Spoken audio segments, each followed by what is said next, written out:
Hello കൂട്ടുകാരെ, നമസ്കാരം. സഹകാരി raise പ്ലസിന്റെ മറ്റൊരു പുതിയ ക്ലാസ്സിലേക്ക് എല്ലാവരെയും സ്വാഗതം ചെയ്തുകൊള്ളുന്നു.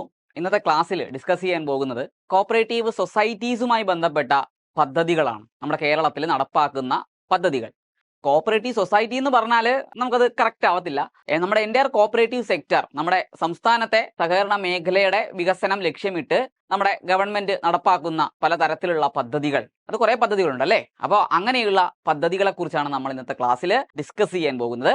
നമ്മുടെ topic schemes for the development of cooperative societies in Kerala. കേരളത്തിലെ സഹകരണ സംഘങ്ങളുടെ വികസനവുമായി ബന്ധപ്പെട്ട് അല്ലെങ്കിൽ ഡെവലപ്മെന്റുമായിട്ട് ബന്ധപ്പെട്ട് നിലവിൽ ഉള്ള കുറേയധികം പദ്ധതികളെ കുറിച്ചാണ്, സ്കീംസിനെ കുറിച്ചാണ് നമ്മൾ പഠിക്കാൻ പോകുന്നത്. അപ്പോൾ എല്ലാവരെയും ആദ്യം തന്നെ ക്ലാസ്സിലേക്ക് സ്വാഗതം ചെയ്യുന്നു. നമുക്ക് ക്ലാസ്സിലേക്ക് പോകാം. റെഡിയാണല്ലോ എല്ലാവരും? അപ്പോൾ ഞാൻ നേരത്തെ പറഞ്ഞതുപോലെ ഇതൊരു കോപ്പറേറ്റീവ് സൊസൈറ്റിയെ മാത്രം ലക്ഷ്യമിട്ടുള്ള അല്ലെങ്കിൽ ഒരു കോപ്പറേറ്റീവ് സൊസൈറ്റിയുടെ വികസനവുമായി ബന്ധപ്പെട്ട മാത്രമുള്ള അല്ലെങ്കിൽ അങ്ങനെ അതുമായി ബന്ധപ്പെട്ട ഒരു പദ്ധതിയല്ല ഇത്തരത്തിലുള്ള പദ്ധതികൾ. പിന്നെയോ ഓരോ കോപ്പറേറ്റീവ് സൊസൈറ്റിയുടെ ഡെവലപ്മെന്റിലൂടെ അല്ലെങ്കിൽ അത്തരത്തിലുള്ള ഡെവലപ്മെന്റിൽ ഊന്നിക്കൊണ്ട് ഞാൻ ആദ്യം തന്നെ പറഞ്ഞ അങ്ങനെയല്ല, നിങ്ങൾ മനസ്സിലാക്കിയിരിക്കണം എന്താണ് entire cooperative sector in the state, നമ്മുടെ സംസ്ഥാനത്തുള്ള മുഴുവൻ സഹകരണ മേഖലയുടെയും ലക്ഷ്യമാണ് ഇതുവഴി നമ്മൾ ലക്ഷ്യമിടുന്നത് എന്ന് മനസ്സിലാക്കിയിരിക്കുക. അപ്പോൾ നമുക്ക് ആദ്യം തന്നെ ഏതൊക്കെ പദ്ധതികളാണ് സഹകരണ മേഖലയുടെ വികസനവുമായി ബന്ധപ്പെട്ട് നമ്മുടെ സംസ്ഥാനത്ത് ആവിഷ്കരിച്ചിരിക്കുന്നത് നോക്കാം. അപ്പോൾ ആ സ്കീംസ് നമുക്ക് ഓരോന്നോരോന്നായിട്ട് പഠിക്കുകയും ചെയ്യാം. ഓക്കെ, അപ്പോൾ ആദ്യമായിട്ടുള്ള ഒരു സ്കീമാണ്, പദ്ധതിയാണ് കോപ്പറേറ്റീവ് റിസ്ക് ഫണ്ട് സ്കീം എന്ന് പറയുന്നത്. ഒരു കോപ്പറേറ്റീവ് സൊസൈറ്റിയിലെ മെമ്പേഴ്സിന്റെ നേട്ടം ഊന്നിക്കൊണ്ട് അല്ലെങ്കിൽ അതിനെ പരിഗണിച്ചുകൊണ്ട് നടപ്പിലാക്കുന്ന പദ്ധതിയാണ് കോപ്പറേറ്റീവ് റിസ്ക് ഫണ്ട്. അപ്പൊ അവിടുത്തെ ഗുണഭോക്താവ് എന്ന് പറയുന്നത് അല്ലെങ്കിൽ അവിടുത്തെ ആ ഒരു ബെനിഫിഷ്യറി എന്ന് പറഞ്ഞാൽ മെമ്പറാണ്, ഒരു കോപ്പറേറ്റീവ് സൊസൈറ്റിയുടെ മെമ്പർ ആണെന്ന് മനസ്സിലാക്കിയിരിക്കുക. അപ്പൊ അതാണ് കോപ്പറേറ്റീവ് റിസ്ക് ഫണ്ട് സ്കീം എന്ന് പറയുന്നത്. ഓക്കെ, ദെൻ അടുത്തായിട്ട് നമ്മൾ പഠിക്കാൻ പോകുന്നത് the Kerala cooperative deposit guarantee scheme എന്നുള്ളതാണ്. അപ്പോ നമ്മൾ മനസ്സിലാക്കിയിരിക്കേണ്ടത് ക്രെഡിറ്റ് സൊസൈറ്റീസുമായി ബന്ധപ്പെട്ടിട്ടുള്ള ഒരു പദ്ധതിയാണ് ഈ പറഞ്ഞ Kerala cooperative deposit guarantee scheme എന്ന് പറഞ്ഞാല് എന്താണ് നിക്ഷേപ ഗ്യാരണ്ടി പദ്ധതി എന്നുള്ളതാണ്. സഹകരണ നിക്ഷേപ ഗ്യാരണ്ടി പദ്ധതി എന്നുള്ളതാണ് ഈ പറഞ്ഞ Kerala cooperative deposit guarantee scheme വഴി പറയുന്നത്.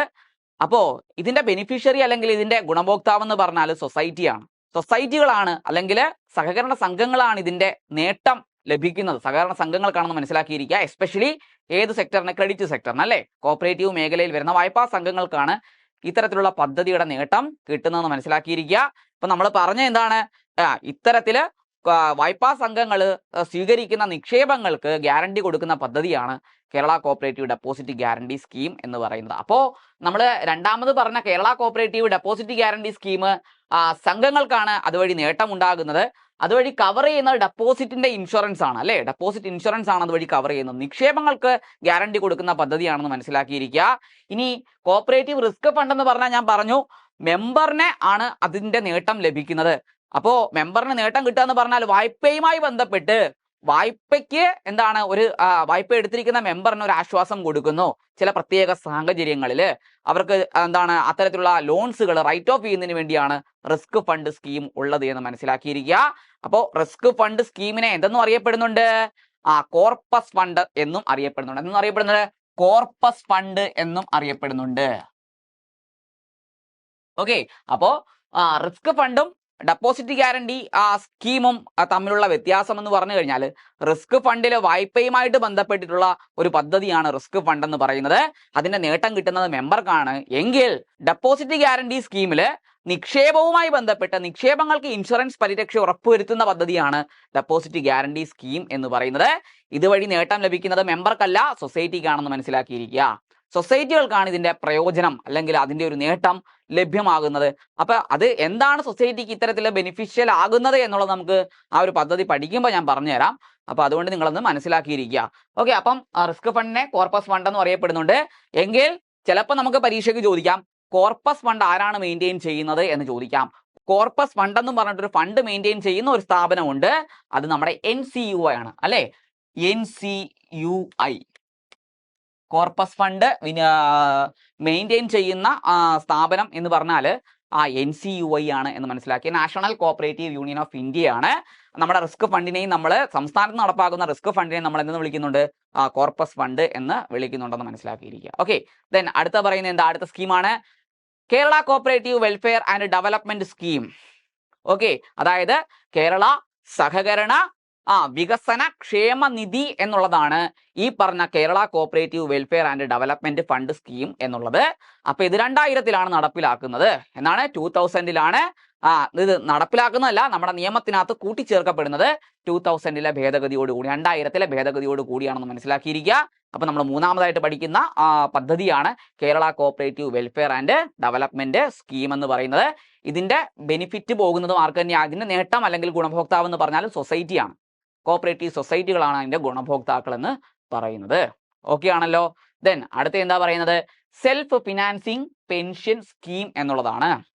അപ്പൊ പെൻഷൻ എന്ന് കേൾക്കുമ്പോൾ നമുക്കറിയാം എംപ്ലോയീസുമായി ബന്ധപ്പെട്ടിട്ടുള്ള പദ്ധതിയാണ് എന്തെന്ന് പറയുന്നത്, ഈ പറഞ്ഞ financing self financing pension scheme എന്ന് പറയുന്നത്. അപ്പൊ സഹകരണ മേഖലയിൽ ജോലി ചെയ്യുന്ന എന്താണ് ജീവനക്കാർക്ക് പെൻഷൻ കൊടുക്കുന്നത് വേണ്ടി നിലവിൽ വന്നിട്ടുള്ള പദ്ധതിയാണ് സെൽഫ് ഫിനാൻസിങ് പെൻഷൻ സ്കീം 1994 എന്ന് പറയുന്നത്. 1994-ലാണ് ഈ പദ്ധതി നിലവിൽ വരുന്നത് എന്ന് മനസ്സിലാക്കിയിരിക്കുക. ഓക്കെ, 93-ലാണ് നടപ്പിലാക്കുന്നത്, 94-ലാണ് നിലവിൽ വരുന്നത് എന്ന് മനസ്സിലാക്കിയിരിക്കുക. Okay, then the Kerala state cooperative employees welfare fund board. Okay, എന്താണ്? ഇവിടെയും നമ്മൾ അടുത്ത പഠിക്കുന്ന പദ്ധതി എന്ന് പറഞ്ഞാൽ Kerala state cooperative employees welfare board എന്നുള്ളതാണ്. അപ്പൊ ഇവിടെയും നമ്മുടെ ബെനിഫിഷ്യൽ അല്ലെങ്കിൽ നേട്ടം കിട്ടുന്നത്, ബെനിഫിഷ്യൽ ആകുന്ന ആർക്കാണ്? എംപ്ലോയീസിനാണ് എന്ന് മനസ്സിലാക്കിയിരിക്കുക. സഹകരണ മേഖലയിൽ വരുന്ന എംപ്ലോയീസിനാണ് ഈ പറഞ്ഞ പദ്ധതിയുടെ നേട്ടം ലഭ്യമാകുന്നത്. എന്താണ്? The Kerala state cooperative employees welfare fund board എന്നുള്ളതാണ്. അപ്പൊ ഇത് വരുന്നത് എന്നാണ്? 1986-ലാണ്. എംപ്ലോയീസ് വെൽഫെയർ ഫണ്ട് ബോർഡ് ആണെങ്കിൽ 1986-ലാണ് അത് നിലവിൽ വരുന്ന ഒരു പദ്ധതി നിലവിൽ വരുന്നത് എന്ന് മനസ്സിലാക്കിയിരിക്കുക. അതുപോലെ നമ്മൾ അടുത്ത പഠിക്കാൻ പോകുന്ന പദ്ധതി കേരള കോപ്പറേറ്റീവ് ഓംബുഡ്സ്മാൻ സ്കീം എന്നുള്ളതാണ്. അപ്പോൾ കേരള കോപ്പറേറ്റീവ് ഓംബുഡ്സ്മാൻ സ്കീം 2010-ലാണ് വരുന്നത്. 2010-ലാണ് നമ്മുടെ കേരളത്തിൽ സഹകരണ മേഖലയുമായി ബന്ധപ്പെട്ട് ഓംബുഡ്സ്മാൻ പദ്ധതി നിലവിൽ വരുന്നത്. ഇത് കൃത്യമായിട്ട് മനസ്സിലാക്കിയിരിക്കണം, പഠിക്കണം. 2010-ലാണ് കോപ്പറേറ്റീവ് ഓംബുഡ്സ്മാൻ സ്കീം അല്ലെങ്കിൽ കോപ്പറേറ്റീവ് ഓംബുഡ്സ്മാൻ പദ്ധതി നിലവിൽ വരുന്നത്. ഓക്കെ ആണല്ലോ. അപ്പോൾ ഇവിടെയും ബെനിഫിഷ്യൽ ആകുന്നത് ആർക്കാണ്? ഈ പറഞ്ഞ രീതിയിൽ എന്താണ് ഇതിന്റെ ഗുണഭോക്താവ് എന്ന് പറഞ്ഞാൽ നമ്മുടെ സൊസൈറ്റിയുടെ വികസനം അല്ലെങ്കിൽ കോപ്പറേറ്റീവ് സെക്ടറിന്റെ ഡെവലപ്മെന്റ് വെച്ചുകൊണ്ടാണ് ഇത്തരത്തിലുള്ള ഒരു പദ്ധതിയും കൊണ്ടുവന്നിട്ടുള്ളത്. എങ്കിലും സൊസൈറ്റിക്കും ഇതിന്റെ നേട്ടം കിട്ടുന്നുണ്ട്, അതുപോലെ തന്നെ മെമ്പർക്കും ഇതിന്റെ നേട്ടം കിട്ടുന്നുണ്ടെന്ന് മനസ്സിലാക്കിയിരിക്കുക. അപ്പോൾ അത് രണ്ടുപേർക്കും ഒരുപോലെ ബെനിഫിഷ്യൽ ആകുന്ന ഒരു പദ്ധതിയാണ് അല്ലേ. ഒരു തർക്ക പരിഹാര സംവിധാനമാണ് എന്തെന്ന് പറയുന്നത് കോപ്പറേറ്റീവ് ഓംബുഡ്സ്മാൻ സ്കീം എന്ന് പറയുന്നത്. അപ്പൊ ഇതിന്റെ ബെനിഫിറ്റ് എന്താണ്? ഇത് ന്യായം നിലനിൽക്കുന്ന ആരുടെ ഭാഗത്താണോ അവർക്ക് അതിന്റെ ബെനിഫിറ്റ് കിട്ടുമെന്നുള്ളതാണ്. അപ്പൊ അത് മെമ്പർ ആകാം അല്ലെങ്കിൽ സൊസൈറ്റി ആകാം. അതുകൊണ്ട് നമുക്ക് കൃത്യമായിട്ട് ഇതിന്റെ ഗുണഭോക്താവ് ഇന്നതാണെന്ന് നമുക്ക് സ്പെസിഫൈ ചെയ്യാൻ പറ്റില്ല. രണ്ടാൾക്കാർക്കും ബെനിഫിറ്റ് കിട്ടും എന്നുള്ളതാണ് മനസ്സിലാക്കിയിരിക്കേണ്ടത്. ഓക്കെ, അപ്പോൾ ഓംബുഡ്സ്മാൻ സ്കീം 2010 മറക്കരുത്. എംപ്ലോയീസ് വെൽഫെയർ ഫണ്ട് ബോർഡ് ആണെങ്കിൽ 1986 അതിന്റെ ഗുണഭോക്താവ് എന്ന് പറഞ്ഞാൽ എംപ്ലോയീസ് ആണ്. അവർക്കാണ് അതിന്റെ നേട്ടം കിട്ടുന്നത്, എംപ്ലോയീസിനാണ് അതിന്റെ നേട്ടം കിട്ടുന്നത് എന്ന് മനസ്സിലാക്കിയിരിക്കുക. അതുപോലെ തന്നെ നമ്മൾ അടുത്ത പഠിക്കുന്ന മറ്റൊരു പദ്ധതിയാണ് member relief fund scheme. Member relief fund scheme എന്ന് പറയുന്നത്, അപ്പൊ നമുക്കറിയാലോ നമ്മുടെ KCS ആക്ട് പ്രകാരമുള്ള ഒരു സ്റ്റാറ്റ്യൂട്ടറി ഫണ്ടാണ് member cooperative member relief fund CMRF എന്ന് പറയുന്നത്. CMRF എന്ന് പറയുന്നത്. ഓക്കെ, അപ്പോൾ അങ്ങനെയുള്ള കോപ്പറേറ്റീവ് മെമ്പർ റിലീഫ് ഫണ്ട് സ്കീമാണ് നമ്മൾ തൊട്ടടുത്തായിട്ട് പഠിക്കാൻ പോകുന്നത്. ഇതിന്റെയും ബെനിഫിഷ്യറി എന്ന് പറഞ്ഞാൽ മെമ്പറാണ്. ഓക്കെ, അപ്പൊ ഇതിനകത്ത് തന്നെ സൂചിപ്പിച്ചിട്ടുണ്ട്, സ്പെസിഫൈ ചെയ്യുന്നുണ്ട് മെമ്പർ റിലീഫ് ഫണ്ട് എന്നുള്ളതാണ്. അപ്പോൾ ഈ പ്രകാരം മെമ്പർക്കാണ് മെമ്പർ റിലീഫ് ഫണ്ടിന്റെ ഒരു ബെനിഫിറ്റ് പോകുന്നത് എന്ന് മനസ്സിലാക്കിയിരിക്കുക. അംഗങ്ങളുടെ നേട്ടങ്ങൾക്ക് വേണ്ടിയുള്ളതാണ്. അപ്പൊ ഇത് സൂചിപ്പിക്കുന്നത് അംഗത്വ സമാശ്വാസ ഫണ്ട് എന്നുള്ളതാണ് മെമ്പർ റിലീഫ് ഫണ്ട് കൊണ്ട് ഉദ്ദേശിക്കുന്നത്. ഓക്കെ, അടുത്തായിട്ട് നമ്മൾ പഠിക്കാൻ പോകുന്ന പദ്ധതി എന്ന് പറഞ്ഞാൽ കൺസോർഷ്യം ലെൻഡിങ് സ്കീമാണ്. കൺസോർഷ്യം ലെൻഡിങ് സ്കീം എന്നുള്ളതാണ് അടുത്ത പദ്ധതി എന്ന് പറയുന്നത്. ഓക്കെ, കൺസോർഷ്യം ലെൻഡിങ് സ്കീം എന്നുള്ളതാണ്. ഇത് നമുക്കറിയാം സൊസൈറ്റിയുടെയും അതേപോലെ തന്നെ ഗവൺമെന്റിന്റെയൊക്കെ നമ്മുടെ പൊതുവായിട്ടുള്ള അല്ലെ ഇൻഫ്രാസ്ട്രക്ചർ ഡെവലപ്മെന്റിന് വേണ്ടിയുള്ള പദ്ധതിയാണ് കൺസോർഷ്യം ലെൻഡിങ് സ്കീം എന്ന് പറയുന്നത്. അപ്പൊ സൊസൈറ്റിയുടെ ആകാം, അതല്ല എങ്കിൽ ഗവൺമെന്റിന്റെ വികസന പദ്ധതികൾക്ക് വേണ്ടി. അപ്പൊ അത് ഇൻഫ്രാസ്ട്രക്ചർ അല്ലെങ്കിൽ അടിസ്ഥാന സൗകര്യ വികസനവും ഒക്കെ ആയിട്ട് ബന്ധപ്പെട്ട് ഇപ്പം ഒരു പാലം പണി അല്ലെങ്കിൽ ഒരു ഡാം കൺസ്ട്രക്ട് ചെയ്യുന്നു, അല്ലെങ്കിൽ മറ്റെന്തെങ്കിലും പൊതുജനങ്ങൾക്ക് എന്താണ് ബെനിഫിഷ്യൽ ആയിട്ട് വരുന്ന എന്തെങ്കിലും തരത്തിലുള്ള ആക്ടിവിറ്റി, വെൽഫെയർ ആക്ടിവിറ്റി ഗവൺമെന്റിന്റെ അല്ലെ. അപ്പൊ അങ്ങനെയൊക്കെയുള്ള പ്രവർത്തനങ്ങൾക്കായിട്ട് സംഘങ്ങളിൽ നിന്ന് കൂട്ടമായിട്ട് അല്ലെ എന്താണ് ഒരു ഫണ്ട് കളക്ട് ചെയ്ത് അത് വിനിയോഗിക്കുക എന്നുള്ളതാണ് കൺസോർഷ്യം ലെൻഡിങ്. കൺസോർഷ്യം എന്നുള്ളത് അതിന്റെ അർത്ഥം കളക്റ്റീവ് എന്നുള്ളതാണ് അല്ലെ, കളക്റ്റീവായിട്ട് അല്ലെ. അപ്പോൾ ഒരു സംഘം മാത്രമല്ല അതിലേക്ക് ഇത്തരത്തിൽ എന്താണ് ഫണ്ട് കോൺട്രിബ്യൂട്ട് ചെയ്യുന്നത്. നമ്മുടെ കേരളത്തിൽ പ്രവർത്തിക്കുന്ന പലതരത്തിലുള്ള സംഘങ്ങളിൽ നിന്ന് ഇത്തരത്തിൽ ഒരു ഫണ്ട് കോൺട്രിബ്യൂട്ട് ചെയ്ത് ഒരു കൺസോർഷ്യം രൂപീകരിക്കുന്നു. ആ കൺസോർഷ്യം ഗവൺമെന്റ് ഗ്യാരണ്ടിയിൽ, എങ്ങനെയാണ് ഗവൺമെന്റ് ഗ്യാരണ്ടിയിൽ ഗവൺമെന്റിന് തന്നെ ലോൺ ആയിട്ട് കൊടുക്കുന്നു. അപ്പോൾ ഗവൺമെന്റ് എന്ന് പറയുമ്പോൾ അത് നമ്മുടെ സ്റ്റേറ്റ് ഗവൺമെന്റ് തന്നെ ആയിരിക്കണം എന്നില്ല, അത് ലോക്കൽ സെൽഫ് ഗവൺമെന്റ് ആയിരിക്കാം, മുനിസിപ്പാലിറ്റി അതിനകത്ത് വരുന്നതാണ്, ലോക്കൽ LSD-കകത്ത് വരുന്നതാണ്. മുനിസിപ്പാലിറ്റി, കോർപ്പറേഷൻ അല്ലെങ്കിൽ പഞ്ചായത്ത്, ഇവർക്കൊക്കെ എന്ത് ചെയ്യാം ഇത്തരത്തിൽ, അല്ലെങ്കിൽ സൊസൈറ്റിയുടെ തന്നെ വികസന പ്രവർത്തനങ്ങൾക്ക് വേണ്ടി കോപ്പറേറ്റീവ് സെക്ടറിലെ വരുന്ന സൊസൈറ്റികളുടെ തന്നെ അടിസ്ഥാന സൗകര്യ വികസനത്തിന് വേണ്ടി ഈ കൺസോർഷ്യം ലെൻഡിങ് സ്കീം വഴിയുള്ള ഫണ്ട് വിനിയോഗിക്കാം എന്നുള്ളതാണ്. അപ്പൊ ഇതാണ് കൺസോർഷ്യം ലെൻഡിങ് സ്കീം വഴി ഉദ്ദേശിക്കുന്നത്. ഒരു അവബോധം ഉണ്ടാക്കിയെടുക്കുക എന്നുള്ളതാണ് ഇതുവഴി നമ്മൾ ഉദ്ദേശിക്കുന്നത്. ഓക്കെ, അടുത്തായിട്ട് നമ്മൾ പഠിക്കാൻ പോകുന്ന പദ്ധതിയാണ് കോപ്പറേറ്റീവ് റിവൈവൽ ഫണ്ട് സ്കീം അല്ലെ. അപ്പൊ നമ്മുടെ 2024 അമെൻമെന്റ് ആക്ട് പ്രകാരം നമ്മുടെ നിയമത്തിനകത്ത് കൂട്ടിച്ചേർക്കപ്പെട്ട പുതിയ പദ്ധതിയാണ് കോപ്പറേറ്റീവ് റിവൈവൽ ഫണ്ട് സ്കീം എന്ന് പറയുന്നത്. ഓക്കെ, സഹകരണ പുനരുദ്ധാരണ ഫണ്ട് എന്നുള്ളതാണ് ഈ പറഞ്ഞ കോപ്പറേറ്റീവ് റിവൈവൽ ഫണ്ട് സ്കീമിന്റെ ഒരു എന്താണ് മീനിങ് എന്ന് പറയുന്നത്. അപ്പൊ ഇപ്പം നിലവിൽ ഏറ്റവും അവസാനമായിട്ട് വന്നിട്ടുള്ള സഹകരണ മേഖലയിൽ വന്നിട്ടുള്ള പദ്ധതിയാണ് കോപ്പറേറ്റീവ് റിവൈവൽ ഫണ്ട് സ്കീം എന്ന് പറയുന്നത്. അപ്പൊ ഇത്രയാണ് നമ്മുടെ സംസ്ഥാനത്ത് സഹകരണ മേഖലയുമായി ബന്ധപ്പെട്ട് അല്ലെങ്കിൽ സഹകരണ മേഖലയുടെ എസ്പെഷ്യലി സഹകരണ സംഘങ്ങളുടെ വികസനം ലക്ഷ്യമിട്ടുകൊണ്ട് നമ്മുടെ സംസ്ഥാനത്ത് നടപ്പിലാക്കുന്ന പദ്ധതികൾ. അപ്പോൾ ഇത്തരത്തിലുള്ള പലതരത്തിലുള്ള പദ്ധതികളെ കുറിച്ചാണ് നമ്മൾ ഇന്നത്തെ ക്ലാസ്സിൽ ഡിസ്കസ് ചെയ്യാൻ പോകുന്നത്. എല്ലാവരും ശ്രദ്ധിച്ച് വളരെ ശ്രദ്ധയോടെ ക്ലാസ്സിൽ ഇരിക്കുക. അപ്പൊ നമുക്ക് നേരെ ക്ലാസ്സിലേക്ക് പോകാം, ഓരോ പദ്ധതി നമുക്ക് വിശദമായിട്ട് മനസ്സിലാക്കാം. അപ്പോൾ നമ്മൾ ആദ്യം പഠിക്കാൻ പോകുന്ന പദ്ധതി കോപ്പറേറ്റീവ് റിസ്ക് ഫണ്ട് സ്കീം എന്നുള്ളതാണ്. അപ്പോൾ ഈ കോപ്പറേറ്റീവ് റിസ്ക് ഫണ്ട് സ്കീം നടപ്പിലാക്കിയത് 2008 2008 കൃത്യമായിട്ട് മനസ്സിലാക്കിയിരിക്കുക. കോപ്പറേറ്റീവ് റിസ്ക് ഫണ്ട് സ്കീം നടപ്പിലാക്കുന്നത് എന്നാണ് 2008 മനസ്സിലാക്കിയിരിക്കുക. അപ്പൊ പറയുമ്പോൾ എപ്പോഴും നമ്മൾ cooperative risk fund scheme 2008. Okay, clear ആണല്ലോ. അപ്പോൾ 2008 ഈ പദ്ധതി നിലവിൽ വരുന്നത് എന്ന് മനസ്സിലാക്കിയിരിക്കുക. ഇനി എന്താണ് ഈ പറഞ്ഞ റിസ്ക് ഫണ്ട് സ്കീം എന്നുള്ളത്, പദ്ധതി എന്താണ്? അപ്പൊ അതിനെക്കുറിച്ച് നമുക്കൊന്ന് ഡീറ്റെയിൽ ചെയ്യാം. Government may by notification in the official gazette. Government ഇത്തരത്തില് ഒരു നോട്ടിഫിക്കേഷൻ ഗസറ്റിനകത്ത് കൊടുത്തുകൊണ്ടാണ് ഈ ഒരു പദ്ധതി ക്രിയേറ്റ് ചെയ്തിട്ടുള്ളത്, അല്ലെങ്കിൽ ഫോം ചെയ്തിട്ടുള്ളത്, അല്ലെങ്കിൽ ഫ്രെയിം ചെയ്തിട്ടുള്ളത് അല്ലെ. അപ്പൊ the government may by notification in the official gazette. Okay, government എന്ത് ചെയ്തിരിക്കുന്നു, ഗസറ്റിനകത്ത് ഒരു ഔദ്യോഗിക വിജ്ഞാപനം കൊടുത്തുകൊണ്ടാണ് ഈ പദ്ധതി നടപ്പിലാക്കിയിരിക്കുന്നത്. അപ്പൊ നമ്മൾ ഈ പഠിക്കാൻ പോകുന്ന എല്ലാ പദ്ധതിയും ഗവൺമെന്റ് ഇത്തരത്തില് ഔദ്യോഗിക വിജ്ഞാപനം ഗസറ്റിനകത്ത് കൊടുത്തുകൊണ്ടാണ് നടപ്പിലാക്കിയിരിക്കുന്നത്. കാരണം എന്താ, ഓക്കെ, 2008 ഈ പദ്ധതി വരുന്നത്. 1969 നമ്മുടെ KCS ആക്ട് 15/5/1969 KCS ആക്ട് നിലവിൽ വരുന്നത്. അപ്പൊ KCS ആക്ട് നിലവിൽ വരുമ്പോൾ ഈ പദ്ധതി ഉണ്ടോ? ഇല്ല. എന്നാ വന്നേ 2008 വന്നത്. അപ്പൊ ഇതൊരു ഭേദഗതിയാണ് അല്ലെ, ഭേദഗതിയോട് കൂടിയാണ് നമ്മുടെ നിയമത്തിനകത്ത് കൂട്ടിച്ചേർക്കുന്നത്.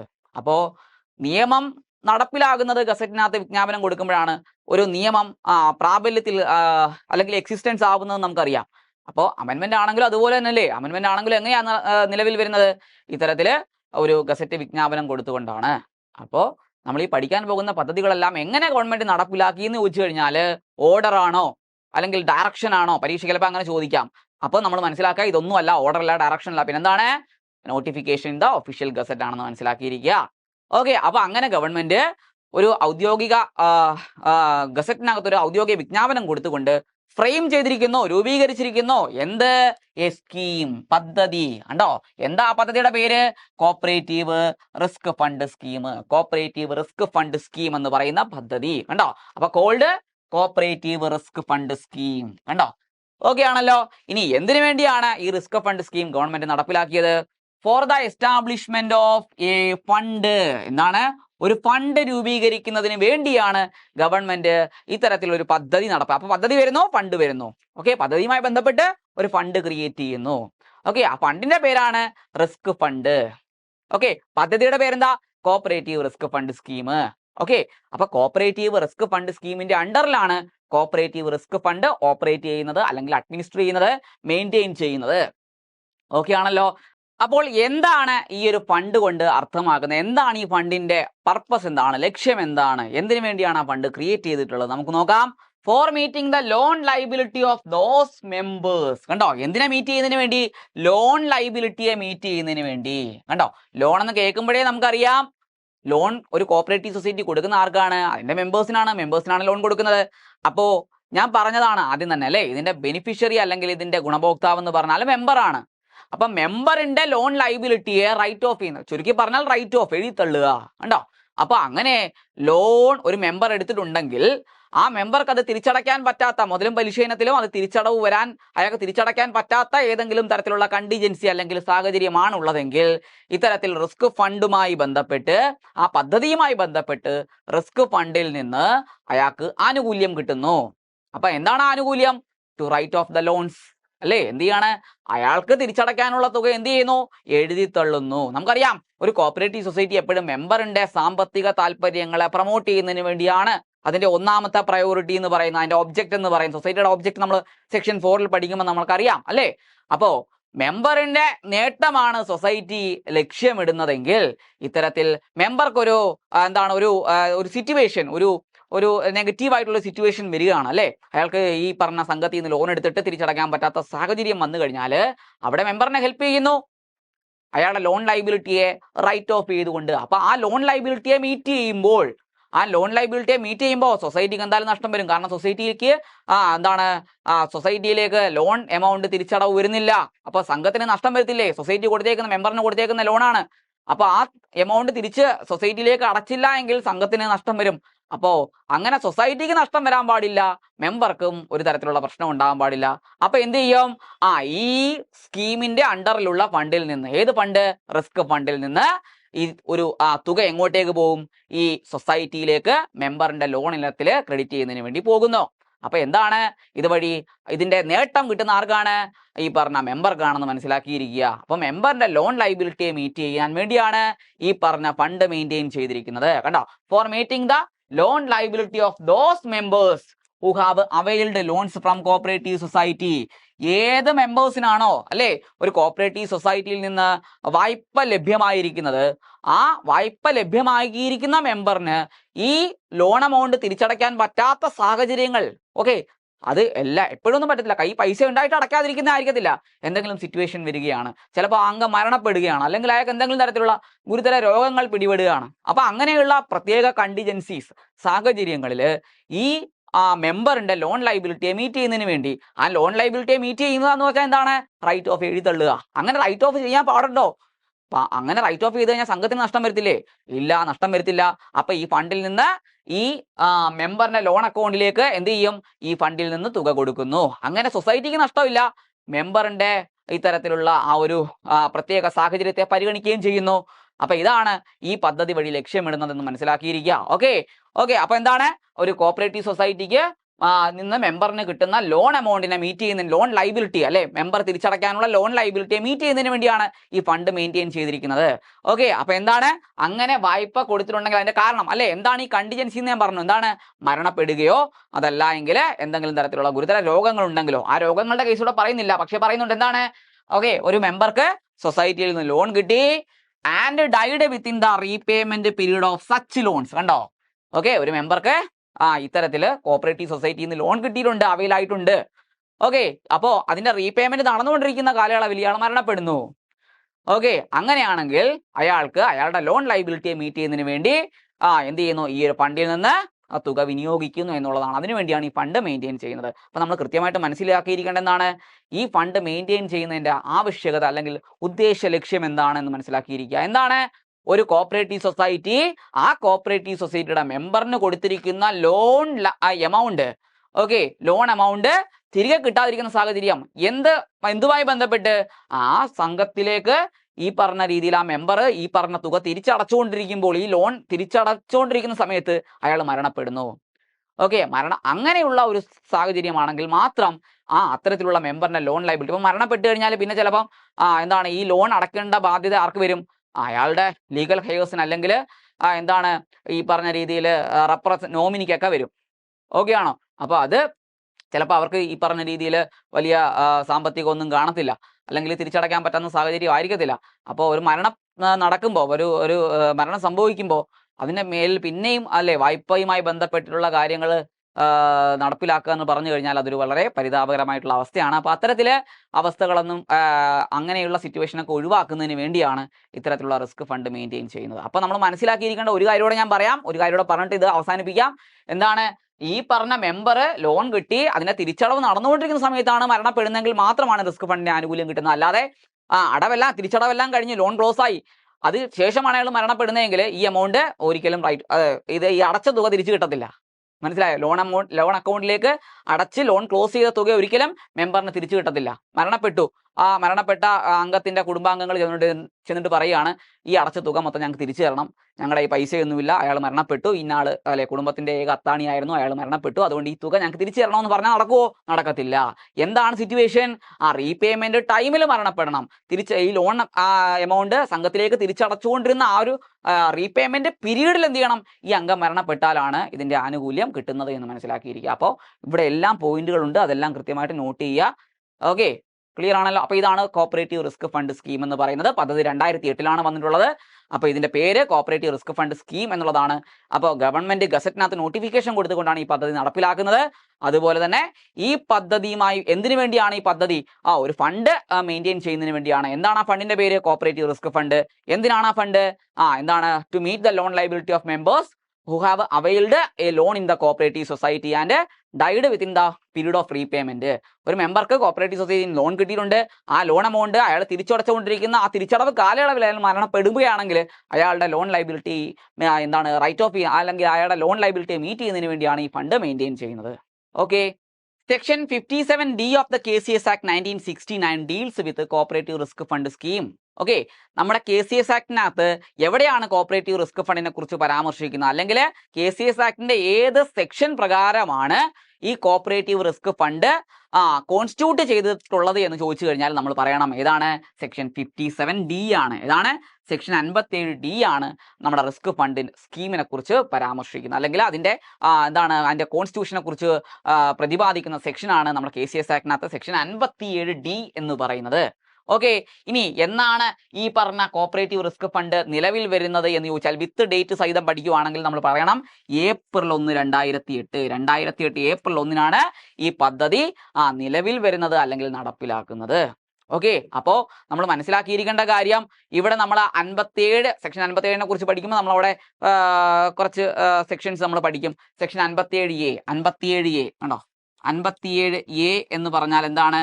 കോപ്പറേറ്റീവ് ഡെവലപ്മെന്റ് ആൻഡ് വെൽഫെയർ ഫണ്ടാണ്. ഓക്കെ, സെക്ഷൻ 57B എന്ന് പറയുന്നത് ഡെപ്പോസിറ്റ് ഗ്യാരണ്ടി ഫണ്ടാണ്. ഓക്കെ, സെക്ഷൻ 57C എന്ന് പറയുന്നത് കൺസോർഷ്യം ലെൻഡിങ് സ്കീമാണ്, അല്ലേ? ഇപ്പൊ 57D എന്ന് പറഞ്ഞാൽ എന്താ? ഇപ്പൊ നമ്മൾ പഠിച്ചു റിസ്ക് ഫണ്ടാണ്. അപ്പോ ഞാൻ ഇത് എഴുതിയിടാനുള്ള കാരണം എന്താ? ഇപ്പൊ ഞാൻ പറയാം. എന്താണ്? ഈ 3 ഫണ്ടുകളും 2000 അമെൻമെന്റോട് കൂടിയാണ് നമ്മുടെ നിയമത്തിനകത്ത് കൂട്ടിച്ചേർക്കപ്പെടുന്നത്. 2000 ഭേദഗതിയോടുകൂടി എന്ന് വന്നതാ 1999 ഭേദഗതി, അല്ലെ? എന്നാ നിലവിൽ വരുന്ന 1/1/2000. ഓക്കെ, KCS ആക്ടിനകത്ത് വന്നിട്ടുള്ള ഒരു വലിയ ഭേദഗതിയായിരുന്നു ഈ പറഞ്ഞ 1999 പാസ് ചെയ്ത് 1/1/2000 നിലവിൽ വന്ന ഭേദഗതി എന്ന് പറയുന്നത്. അപ്പൊ ആ 2000 ഭേദഗതിയോട് കൂടിയാണ് ഈ 3 ഫണ്ടുകളും നമ്മുടെ നിയമത്തിന്റെ ഭാഗമായിട്ട് മാറുന്നത്. അപ്പൊ ഇതിനകത്ത് പെടാത്ത ഒരാളാണ്, ഇതിനകത്ത് വരാത്ത ഒരാളാണ് ആരെന്ന് പറയുന്നത്? Section 57D. ആരാണ്? Risk fund. അതെന്നാ വരുന്നത്? 2008 വിത്ത് ഡേറ്റ് ചോദിച്ചു കഴിഞ്ഞാൽ April 1, 2008 ഈ റിസ്ക് ഫണ്ട് സ്കീം നടപ്പിലാക്കുന്നത്. ഓക്കെ, അല്ലെങ്കിൽ നിലവിൽ നമ്മുടെ നിയമത്തിന്റെ ഭാഗമായിട്ട് മാറുന്നത്. അപ്പൊ റിസ്ക് ഫണ്ട് ഇതിനകത്ത് വരത്തില്ല. 2000 ഭേദഗതിയോട് കൂടി വന്നിട്ടുള്ള ഫണ്ടുകൾ ഏതൊക്കെയാ? Section 57A cooperative development and welfare fund, 57B deposit guarantee fund, 57C consortium lending scheme എന്ന് പറയുന്നത്. ഓക്കെ ആണല്ലോ? അപ്പൊ ഇതൊന്ന് മനസ്സിലാക്കിയിരിക്കുക. Then risk fund is created by Kerala cooperative development and welfare fund board. ഈ റിസ്ക് ഫണ്ട് നടപ്പിലാക്കുന്നത് നമ്മൾ തൊട്ട് മുകളിൽ പഠിച്ചതാണല്ലേ? സെക്ഷൻ 57A എന്ന് പറഞ്ഞാൽ cooperative development and welfare fund എന്നുള്ളതാണ്. ഓക്കെ, ഈ കോപ്പറേറ്റീവ് ഡെവലപ്മെന്റ് ആൻഡ് വെൽഫെയർ ഫണ്ടിന് സഹകരണ വികസന ക്ഷേമനിധി എന്നുള്ളതാണ് ഇതിന്റെ മലയാളത്തിലുള്ള അർത്ഥം മീനിങ് എന്ന് പറയുന്നത്, അല്ലേ? അപ്പോൾ development and welfare fund board ഉണ്ട്, അതിനൊരു ബോർഡുണ്ട്. ഈ ഫണ്ടിനെ അഡ്മിനിസ്റ്റർ ചെയ്യുന്നതിന് വേണ്ടി ഒരു ബോർഡുണ്ട്. ഓക്കെ, ബോർഡ് ഉണ്ട്, ബോർഡ് അല്ലേ? എത്ര മെമ്പേഴ്സ് ഉണ്ട് അതിൽ? 15 മെമ്പേഴ്സ് ആണ് ആ ബോർഡിനകത്ത് വരുന്നത്.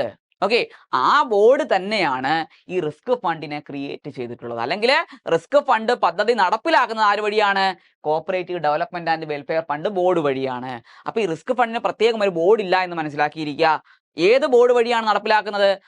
ഡെവലപ്മെന്റ് ആൻഡ് വെൽഫെയർ ഫണ്ടിന്റെ ബോർഡ് വഴിയാണ് ഈ റിസ്ക് ഫണ്ട് പദ്ധതി നടപ്പിലാക്കുന്നത് അല്ലെങ്കിൽ ഇംപ്ലിമെന്റ് ചെയ്യുന്നത്. ഓക്കെ, അപ്പൊ അതാണ് പറഞ്ഞേക്കുന്നത്, risk fund is created by Kerala cooperative development and welfare fund board. അപ്പോ ഈ ഫണ്ടിനെ എന്തെന്നും വിളിക്കാറുണ്ട്? കോർപ്പസ് ഫണ്ട് എന്നും വിളിക്കാറുണ്ട്. കോർപ്പസ് ഫണ്ട് ആണ് അല്ലേ? Corpus fund. കോർപ്പസ് ഫണ്ട് കാരണം എന്താ? ഇത് മരണവുമായി ബന്ധപ്പെട്ടിട്ടുള്ള ഫണ്ടാണ് അല്ലേ? ഒരു മെമ്പർ മരണപ്പെട്ട് കഴിഞ്ഞാൽ ആ മരണവുമായി ബന്ധപ്പെട്ട് ആ കുടുംബത്തിൽ ഉണ്ടാകുന്ന സാമ്പത്തിക ബാധ്യത അല്ലേ, അതിനെ മീറ്റ് ചെയ്യുന്നതിന് വേണ്ടിയാണ് ഇത്തരത്തില് ഈ പറഞ്ഞ ഒരു റിസ്ക് ഫണ്ട് മെയിൻറ്റെയിൻ ചെയ്യുന്നത്. അപ്പൊ ഇതെന്താണ്? മരണവുമായി ബന്ധപ്പെട്ടുള്ള ഫണ്ട്, കോർപ്പസ് ഫണ്ടാണ്. ഓക്കെ, ക്ലിയർ ആണല്ലോ? ദെൻ ഇനി അടുത്ത എന്താ പറയുന്നത്? Societies shall contribute to the cooperative risk fund scheme within 3 months from the date of commencement of the Kerala Cooperative Societies Amendment Act 2013. Okay, 2013 ഭേദഗതിയോടുകൂടി ഒരു കർക്കശ നിബന്ധന നമ്മുടെ KCS ആക്ടിനകത്ത് ഈ പറഞ്ഞ റിസ്ക് ഫണ്ടുമായി ബന്ധപ്പെട്ട് കൂട്ടിച്ചേർക്കപ്പെട്ടു എന്നാണ് 2013 2013 ഭേദഗതി പ്രകാരം. 2008 ഈ പറഞ്ഞ റിസ്ക് ഫണ്ട് നടപ്പിലാക്കി എന്നാണ് 2008 അല്ലെ? ഏപ്രിൽ 1 2008 ഈ പദ്ധതി നടപ്പിലാക്കുന്നത് അല്ലെങ്കിൽ നിലവിൽ വരുന്നത്. ഓക്കെ, ഇനി 2013 ആയപ്പോഴേക്കും ഈ പദ്ധതിയുമായി ബന്ധപ്പെട്ട് ഒരു കർക്കശ നിബന്ധന അല്ലെ, അല്ലെങ്കിൽ ഒരു സ്ട്രിക്റ്റ് ആയിട്ടുള്ള ഒരു ഒരു നിബന്ധന കൊണ്ടുവന്നു എന്നുള്ളതാണ്, വ്യവസ്ഥ ചെയ്യപ്പെട്ടു എന്നുള്ളതാണ് നമ്മൾ മനസ്സിലാക്കിയിരിക്കേണ്ടത്.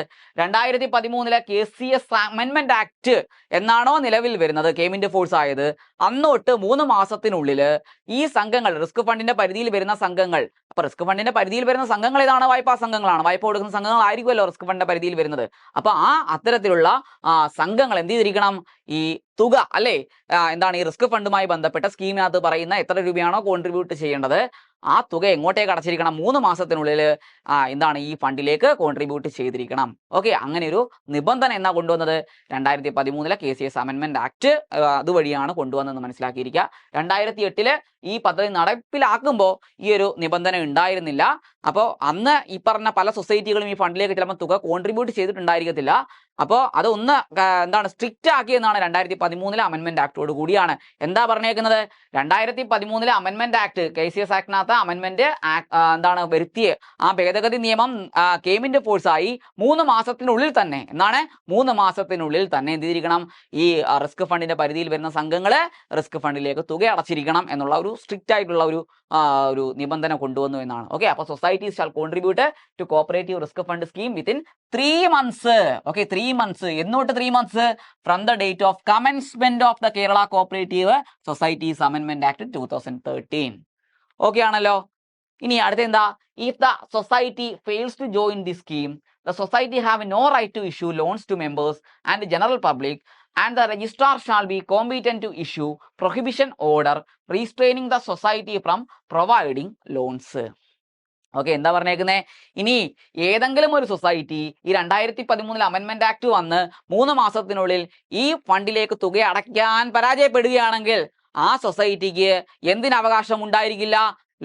ലോൺസ് പ്രൊവൈഡ് ചെയ്യാനുള്ള അവകാശം ഉണ്ടായിരിക്കില്ല, റൈറ്റ് നഷ്ടപ്പെടും. ഓക്കെ, അപ്പൊ ഞാൻ പറഞ്ഞു ക്രെഡിറ്റ് സംഘങ്ങളാണ്, ക്രെഡിറ്റ് സൊസൈറ്റീസ് ആണ് ഈ പറഞ്ഞ റിസ്ക് ഫണ്ടിന്റെ പരിധിയിൽ വരുന്നത്. അപ്പൊ ആ സംഘങ്ങൾ, അത്തരത്തിലുള്ള സംഘങ്ങൾ 2013 അമെൻമെന്റ് ആക്ട് വന്ന് 3 മാസത്തിനുള്ളിൽ റിസ്ക് ഫണ്ടിലേക്ക് കോൺട്രിബ്യൂട്ട് ചെയ്ത് റിസ്ക് ഫണ്ടിന്റെ ഭാഗമായിട്ട് മാറണം. അപ്പൊ എന്താ പറഞ്ഞേക്കുന്നത്? ഇനി ഇൻ കേസ് ഏതെങ്കിലും സംഘങ്ങൾ 2013 അമെൻമെന്റ് ആക്ട് വന്നതിന് ശേഷവും ഈ പറഞ്ഞ റിസ്ക് ഫണ്ടിന്റെ ഭാഗമാകാതിരിക്കുകയാണ്, മീൻസ് ആ തുക കോൺട്രിബ്യൂട്ട് ചെയ്യാതിരിക്കുകയാണെങ്കിൽ അത്തരത്തിലുള്ള സംഘങ്ങൾക്ക് 3 മാസം കഴിയുന്ന മുറയ്ക്ക് എന്ത് ചെയ്യാൻ പാടില്ല? ഇനി ലോണേ ഇഷ്യൂ ചെയ്യാൻ പാടില്ല. ആർക്കൊക്കെ? മെമ്പേഴ്സിനും ജനറൽ പബ്ലിക്കിനും ലോൺസ് ഇഷ്യൂ ചെയ്യാനുള്ള റൈറ്റ് അത്തരത്തിലുള്ള സംഘങ്ങൾക്ക് നഷ്ടപ്പെടും. കാരണം ലോൺ ലൈബിലിറ്റിയെ മീറ്റ് ചെയ്യുന്നതിന് വേണ്ടിയാണല്ലോ ഈ പറഞ്ഞ റിസ്ക് ഫണ്ട് മെയിൻറ്റെയിൻ ചെയ്യുന്നത്. അപ്പോ ലോൺസ് കൊടുക്കാനുള്ള അവകാശമാണ് റിസ്ക് ഫണ്ടിൽ അടയ്ക്കാതിരിക്കുന്നത് വഴി എന്ത് ചെയ്യുന്നത്?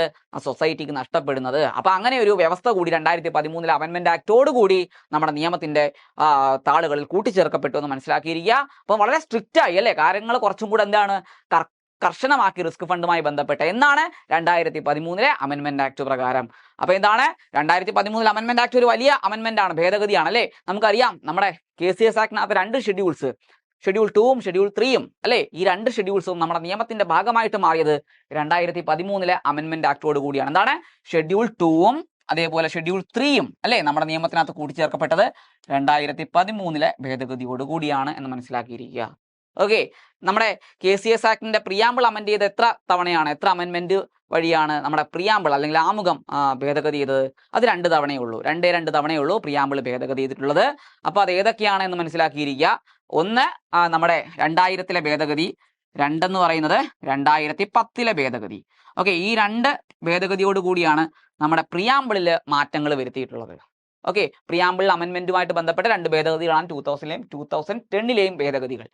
ഓക്കെ, അപ്പൊ 2013 എന്താണ് റിസ്ക് ഫണ്ടുമായി ബന്ധപ്പെട്ട് കാര്യങ്ങൾ കർശനമാക്കി. ഓക്കെ, അപ്പൊ അത് കൃത്യമായിട്ട് മനസ്സിലാക്കിയിരിക്കുക. അപ്പൊ എന്താണ്, ഇൻ കേസ് ഏതെങ്കിലും ഒരു സൊസൈറ്റി റിസ്ക് ഫണ്ടിലേക്ക് തുക അടയ്ക്കുന്നതിനകത്ത് പരാജയപ്പെടുകയാണെങ്കിൽ വിത്തിൻ 3 months അല്ലെ 3 മാസത്തിനുള്ളിൽ, എന്നോട്ട് 3 മാസം, 2013 amendment act came into force ആയി 3 മാസത്തിനുള്ളിൽ തുക അടയ്ക്കാൻ സൊസൈറ്റി പരാജയപ്പെടുകയാണെങ്കിൽ അത്തരത്തിലുള്ള സൊസൈറ്റിക്ക് ഇനിമേൽ എന്ത് ചെയ്യാൻ പാടില്ല, മെമ്പറിനോ അല്ലെങ്കിൽ അതുപോലെ തന്നെ ജനറൽ പബ്ലിക്കിനും എന്ത് ചെയ്യാൻ പാടില്ല, ലോൺസ് ഇഷ്യൂ ചെയ്യാൻ പാടില്ല. അപ്പൊ എന്താണ് ജനറൽ പബ്ലിക്? നിങ്ങൾ ചോദിക്കും, ജനറൽ പബ്ലിക് എങ്ങനെയാ വരിക? മെമ്പറിനല്ലേ സൊസൈറ്റി ലോൺ കൊടുക്കുന്നത്. കേരള ബാങ്കിന്റെ കേസിൽ എന്താണ്, കേരള ബാങ്കിന് ജനറൽ പബ്ലിക്കിന് എന്ത് കൊടുക്കാം, ലോൺസ് കൊടുക്കാം കേരള ബാങ്കിനെ സംബന്ധിച്ച്. ഓക്കെ, അത് നമ്മുടെ റെസ്ട്രിക്ഷൻ ഓൺ ഗ്രാൻഡിങ് ലോൺസ് എന്ന് പറയുന്ന സെക്ഷനകത്ത് കൃത്യമായിട്ട് പറയുന്നുണ്ട് അല്ലേ. അപ്പൊ കേരള ബാങ്കിന് എന്ത് ചെയ്യാം, ജനറൽ പബ്ലിക്കിന് ലോൺസ് കൊടുക്കാം. അപ്പൊ അങ്ങനെ ഫെയിൽ ആവുന്ന സൊസൈറ്റിക്ക് മെമ്പറിനോ ജനറൽ പബ്ലിക്കിനോ ഇനിമേൽ എന്ത് ചെയ്യാൻ പാടില്ല, ലോൺസ് കൊടുക്കാൻ പാടില്ല. അപ്പൊ അതുമായി ബന്ധപ്പെട്ട് ഫെയിൽ ആവുന്ന സൊസൈറ്റികൾക്ക് ഇനിമേൽ ഇത്തരത്തിൽ ഈ പറഞ്ഞ ലോൺസ് പ്രൊവൈഡ് ചെയ്യാൻ പാടില്ല എന്നും പറഞ്ഞിട്ടൊരു ഒരു പ്രൊഹിബിഷൻ ഓർഡർ പുറപ്പെടുവിക്കാനുള്ള അധികാരം ആർക്കാണെന്ന് പരീക്ഷയ്ക്ക് ചോദിക്കും. ആർക്കാണ്? രജിസ്ട്രാറിനാണ്. ഓക്കെ, അപ്പൊ എന്താണ്, the registrar shall be competent to issue prohibition order. Okay, restraining the society from providing loans. ഈ തുകയടയ്ക്കാൻ പരാജയപ്പെട്ട, റിസ്ക് ഫണ്ടിലേക്ക് തുകയടയ്ക്കാൻ പരാജയപ്പെട്ട സൊസൈറ്റികൾക്ക് ഇനിമേൽ ലോൺസ് ഇഷ്യൂ ചെയ്യാനുള്ള അധികാരം അത്തരത്തിലുള്ള സൊസൈറ്റിക്ക് ഇല്ല, അല്ലെങ്കിൽ അവകാശം നഷ്ടപ്പെട്ടു എന്ന് പറഞ്ഞിട്ട് ഒരു പ്രൊഹിബിഷൻ ഓർഡർ അല്ലേ, ലോൺസ് കൊടുക്കുന്നത് നിരോധിച്ചുകൊണ്ടുള്ള ഒരു ഉത്തരവ് പുറപ്പെടുവിക്കാനുള്ള അധികാരം ആർക്കാണെന്ന് ചോദിച്ചു കഴിഞ്ഞാൽ അത് രജിസ്ട്രാറിനാണ്. ഓക്കെ, അപ്പൊ രജിസ്ട്രാർ ഇത്തരത്തിലൊരു പ്രൊഹിബിഷൻ ഓർഡർ പുറപ്പെടുവിച്ചുകൊണ്ട് റിസ്ക് ഫണ്ടിലേക്ക് തുക കോൺട്രിബ്യൂട്ട് ചെയ്യാത്ത സൊസൈറ്റികളെ എന്താണ്, മെമ്പേഴ്സിനോ ജനറൽ പബ്ലിക്കിനോ വായ്പ കൊടുക്കുന്നത് വിലക്കുന്നു. അപ്പൊ ഇതൊക്കെ ഈ പറഞ്ഞ പ്രൊവിഷൻസ് എല്ലാം എന്നാ വന്നേ, 2013 ഭേദഗതിയോട് കൂടിയാണ് വന്നിട്ടുള്ളത്. Okay, then before issuing the order the registrar shall give an opportunity to the chief executive of the society to state his any objections. Okay, ഈ നമ്മൾ തൊട്ട് മോളി പറഞ്ഞ പ്രൊഹിബിഷൻ ഓർഡർ ഇറക്കുന്നതിന് മുമ്പ് ഒരു റെപ്രസെന്റേഷൻ അല്ലെങ്കിൽ സൊസൈറ്റിക്ക് എന്താണ് പറയാനുള്ളത് എന്നുള്ളൊരു അവസരം ഈ പറഞ്ഞ രജിസ്ട്രാർ കൊടുക്കണം എന്നുള്ളതാണ് മറ്റൊരു വ്യവസ്ഥ എന്ന് പറയുന്നത്. എന്താണ്, ഈ പ്രൊഹിബിഷൻ ഓർഡർ, സംഘത്തിന് ലോൺസ് ഇഷ്യൂ ചെയ്യുന്നതിനെ വിലക്കിക്കൊണ്ടുള്ള പ്രൊഹിബിഷൻ ഓർഡർ രജിസ്ട്രാർ പുറപ്പെടുവിക്കുന്നതിന് മുമ്പ് ഒരു റീസണബിൾ ഓപ്പർച്യൂണിറ്റി ആർക്ക് കൊടുക്കണം, സൊസൈറ്റിക്ക് കൊടുക്കണം. സൊസൈറ്റി മീൻസ് അവിടെ പറഞ്ഞ ഒബ്ജക്ഷൻ, എന്തെങ്കിലും തരത്തിലുള്ള എതിരഭിപ്രായമുണ്ട്, ഞങ്ങൾക്ക് ന്യായമായിട്ടുള്ള കാരണങ്ങൾ കൊണ്ടാണ് ഞങ്ങൾക്ക് തുക അടയ്ക്കാൻ സാധിക്കാത്തത്. അപ്പൊ ആ കാരണങ്ങൾ എന്തെങ്കിലും ന്യായമായിട്ടുള്ളതാണെങ്കിൽ അത് ഒബ്ജക്ഷൻസ്, ഒരു എതിർപ്പ് പറയാനുള്ള അവകാശം സൊസൈറ്റിക്ക് കൊടുക്കണം. അപ്പൊ അതിനുവേണ്ടി സൊസൈറ്റി റെപ്രസെന്റ് ചെയ്ത് വരുന്ന ആരായിരിക്കും, സൊസൈറ്റിയുടെ ചീഫ് എക്സിക്യൂട്ടീവ് ഓഫീസർ ആയിരിക്കും. ഓക്കെ, അപ്പോ ആ സൊസൈറ്റിയുടെ ഏത് സംഘത്തിനെതിരെയാണോ പ്രൊഹിബിഷൻ ഓർഡർ പുറപ്പെടുവിക്കുന്നത്, ആ പ്രൊഹിബിഷൻ ഓർഡർ പുറപ്പെടുവിക്കുന്നതിന് മുമ്പ് രജിസ്ട്രാർ സംഘത്തിന് ഒരു ഓപ്പർച്യൂണിറ്റി കൊടുക്കണം ടു സ്റ്റേറ്റ് ഇറ്റ്സ് ഒബ്ജക്ഷൻസ് അല്ലെ. ആ സൊസൈറ്റിക്ക് പറയാനുള്ളത് കേട്ടിട്ട് മാത്രമേ പ്രൊഹിബിഷൻ ഓർഡർ പുറപ്പെടുവിക്കാൻ പാടുള്ളൂ. അപ്പൊ അതിനെ റെപ്രസെന്റ് ചെയ്ത് വരുന്ന ആരായിരിക്കും, സംഘത്തിന്റെ ചീഫ് എക്സിക്യൂട്ടീവ് ഓഫീസർ ആയിരിക്കും. അപ്പൊ ചീഫ് എക്സിക്യൂട്ടീവ് ഓഫീസറിന് ഒരു അവസരം കൊടുക്കുന്നു registrar to state his objections. Okay, then അടുത്ത എന്താ പറയുക, if any society violate the prohibition order the registrar can impose a penalty of ₹5,000. എന്താ പറഞ്ഞേക്കുന്നേ, ഈ പ്രൊഹിബിഷൻ ഓർഡർ ഇറങ്ങി എന്ന് വിചാരിക്കുക, പ്രൊഹിബിഷൻ ഓർഡർ പുറപ്പെടുവിച്ചു, ഒബ്ജക്ഷൻസ് ഒക്കെ പറഞ്ഞ കാര്യങ്ങളെല്ലാം കേട്ടു, എന്നിട്ട് അത് ന്യായമല്ല എന്ന് രജിസ്ട്രാറിന് തോന്നുന്ന പക്ഷം ഒരു പ്രൊഹിബിഷൻ ഓർഡർ സൊസൈറ്റിക്കെതിരെ പുറപ്പെടുവിച്ചു. അപ്പൊ ആ പ്രൊഹിബിഷൻ ഓർഡർ ഇറങ്ങിക്കഴിഞ്ഞാൽ അതിന്റെ അർത്ഥം, മീനിങ് എന്താ, ആ സൊസൈറ്റിക്ക് ഇനി തൊട്ട് എന്താ, പ്രൊഹിബിഷൻ ഓർഡർ ഇറങ്ങിയ നാൾ തൊട്ട് ഇനി അങ്ങോട്ട് ലോൺസ് ഇഷ്യൂ ചെയ്യാൻ സാധിക്കില്ല. അപ്പൊ എന്താണ്, ഏതെങ്കിലും ഒരു സൊസൈറ്റി പ്രൊഹിബിഷൻ ഓർഡർ നിലവിലിരിക്കുമ്പോൾ തന്നെ അത് വയലേറ്റ് ചെയ്യുകയാണെങ്കിൽ, മീൻസ് ലോൺസ് കൊടുക്കുകയാണെങ്കിൽ, ആ പ്രൊഹിബിഷൻ ഓർഡർ അതിനെ ഇല്ലാതാക്കിക്കൊണ്ട് അല്ലെങ്കിൽ അതിന്റെ സാധുതയെ ചോദ്യം ചെയ്തുകൊണ്ട് ഈ പറഞ്ഞ രീതിയിൽ ലോൺസുകൾ പ്രൊവൈഡ് ചെയ്യുകയാണെങ്കിൽ, ഓക്കെ, അത് അനുസരിക്കാതിരിക്കുക, പ്രൊഹിബിഷൻ ഓർഡർ അനുസരിക്കാതിരിക്കുകയാണെങ്കിൽ രജിസ്ട്രാർ എന്ത് ചെയ്യാം, ആ സംഘത്തിന് മേലെ പെനാൽറ്റി ഇമ്പോസ് ചെയ്യാം. പെനാൽറ്റി എത്രയാണ്? 5000 രൂപ. ഇത് കൃത്യമായിട്ട് മനസ്സിലാക്കിയിരിക്കണേ. ഇത് നമ്മുടെ ഒഫൻസ് ആൻഡ് പെനാൽറ്റീസിനകത്ത് 94 പറയുന്നതല്ല. അപ്പൊ അതുകൊണ്ട് കൃത്യമായിട്ട് മനസ്സിലാക്കിയിരിക്കുക. അത് നമ്മുടെ ആ ഒരു സ്കീമിനകത്താണ് പറഞ്ഞേക്കുന്നത്. അപ്പൊ എന്താണ് പറഞ്ഞേക്കുന്നത്? 2013 അമെന്റ്മെന്റുമായിട്ട് ബന്ധപ്പെട്ട് പറയുന്ന കാര്യമാണ്. അപ്പൊ അവിടെ എന്ത് ചെയ്യാം? അവിടെ 5000 രൂപ പെനാൽറ്റി ഇമ്പോസ് ചെയ്യാം രജിസ്ട്രാറിന്. ഇത് ആരടയ്ക്കണം? നമ്മൾ കൃത്യമായിട്ട് മനസ്സിലാക്കിയിരിക്കുക. ചീഫ് എക്സിക്യൂട്ടീവ് ഓഫീസർ CEO അടച്ചിരിക്കണം. ഓക്കെ, CEO ആണ് ഈ തുക പെനാൽറ്റി അടയ്ക്കേണ്ടതെന്ന് മനസ്സിലാക്കിയിരിക്കുക. ഓക്കെ, അപ്പൊ ഈ റിസ്ക് ഫണ്ടിന്റെ തുക എവിടെയാണ് അടയ്ക്കേണ്ടത്? കേരള ബാങ്കിലാണ് അടയ്ക്കുന്നത് കേട്ടോ. കേരള ബാങ്കിലാണ് ഇതുമായി ബന്ധപ്പെട്ട തുക അക്കൗണ്ട് മെയിൻറ്റെയിൻ ചെയ്തിരിക്കുന്നത്. ആ KB-യിലേക്ക് എന്ത് ചെയ്തിരിക്കണം? ഈ തുക അടയ്ക്കണം. തുക അടയ്ക്കുന്നതിനകത്ത് പരാജയപ്പെടുകയാണെങ്കിൽ എന്താണ്? പ്രൊഹിബിഷൻ ഓർഡർ രജിസ്ട്രാർ പുറപ്പെടുവിക്കും. പ്രൊഹിബിഷൻ ഓർഡർ പുറപ്പെടുവിക്കുന്നതിന് മുമ്പ് രജിസ്ട്രാർ ഒരു ഓപ്പർച്യൂണിറ്റി സൊസൈറ്റിക്ക്, ചീഫ് എക്സിക്യൂട്ടീവ് ഓഫീസറിന് എന്തെങ്കിലും ഒബ്ജക്ഷൻ ഉണ്ടെങ്കിൽ അത് പറയുന്നതിന് വേണ്ടി കൊടുക്കുന്നു. അത് കേൾക്കാനുള്ള അത് പറയാനുള്ള ഒരു അവസരം അല്ലെ നമ്മുടെ ചീഫ് എക്സിക്യൂട്ടീവ് ഓഫീസറിന് കൊടുത്തതിന് ശേഷം ഒരു പ്രൊഹിബിഷൻ ഓർഡർ സൊസൈറ്റിക്ക് എഗനസ്റ്റ് ആയിട്ട് കൊടുക്കണമെന്നുണ്ടെങ്കിൽ അത് കൊടുക്കുന്നു. ഇനി ആ പ്രൊഹിബിഷൻ ഓർഡർ നിലവിലിരിക്കുമ്പോൾ തന്നെ എന്തെങ്കിലും തരത്തിലുള്ള വയലേഷൻ അതിനകത്ത് വരുത്തുകയാണെങ്കിൽ, മീൻസ് ലോൺസ് കൊടുക്കുകയാണെങ്കിൽ ആ സൊസൈറ്റിക്ക് എതിരെ എന്ത് ചെയ്യാണ്? 5000 രൂപ പെനാൽറ്റി രജിസ്ട്രാറിന് ഇമ്പോസ് ചെയ്യാം. അത് ചീഫ് എക്സിക്യൂട്ടീവ് ഓഫീസർ അടച്ചിരിക്കണം. ഓക്കെ, ദെൻ ഇനി അടുത്ത എന്താ പറയുന്നത്? Risk fund shall not be applicable to gold loans and fixed deposit loans. Okay, ഈ റിസ്ക് ഫണ്ട് എവിടെ ബാധകമല്ല? ഏത് തരത്തിലുള്ള വായ്പകൾക്ക് ബാധകമല്ല? ഗോൾഡ് ലോണിന് ബാധകമല്ല. ഓക്കെ, ഗോൾഡ് ലോണിന് ബാധകമല്ല. അതേപോലെ ഫിക്സഡ് ഡെപ്പോസിറ്റ് വെച്ചുകൊണ്ടുള്ള ലോൺസ്, FD ലോൺസ് അല്ലേ, നമ്മൾ പറയും FD ലോൺസ് എന്ന് പറയും. FD ലോൺസ് അല്ലേ, അതായത് നമ്മുടെ ഫിക്സഡ് ഡെപ്പോസിറ്റിന് എഗനസ്റ്റ് ആയിട്ട് നമ്മൾ എടുക്കുന്ന വായ്പ, ആ ഫിക്സഡ് ഡെപ്പോസിറ്റ് റെസീപ്റ്റ് നമ്മൾ പണയപ്പെടുത്തി എടുക്കുന്ന വായ്പ അല്ലെ, FDR വെച്ചുകൊണ്ട് എടുക്കുന്ന വായ്പ. അപ്പൊ ഈ FD ലോൺസിനും അതുപോലെ ഗോൾഡ് ലോണിനും ഈ റിസ്ക് ഫണ്ട് ബാധകമല്ല. ഇപ്പം ഗോൾഡ് ലോൺ നമ്മൾ എടുക്കുകയാണെങ്കിൽ അവിടെ നമ്മൾ ഗോൾഡ് പ്ലെഡ്ജ് ചെയ്തുകൊണ്ടാണ് നമ്മൾ ഗോൾഡ് ലോൺ എടുക്കുന്നത് അല്ലേ. അപ്പൊ എന്താണ്? നമുക്ക് അവിടെ കൃത്യമായിട്ടുള്ള ഒരു ഈട് അവിടെ ഇരിപ്പുണ്ട് അല്ലേ, ഒരു ജാമ്യം അല്ലെങ്കിൽ ഒരു സെക്യൂരിറ്റി അവിടെ ഇരിപ്പുണ്ട് എന്ന് മനസ്സിലാക്കിയിരിക്കുക.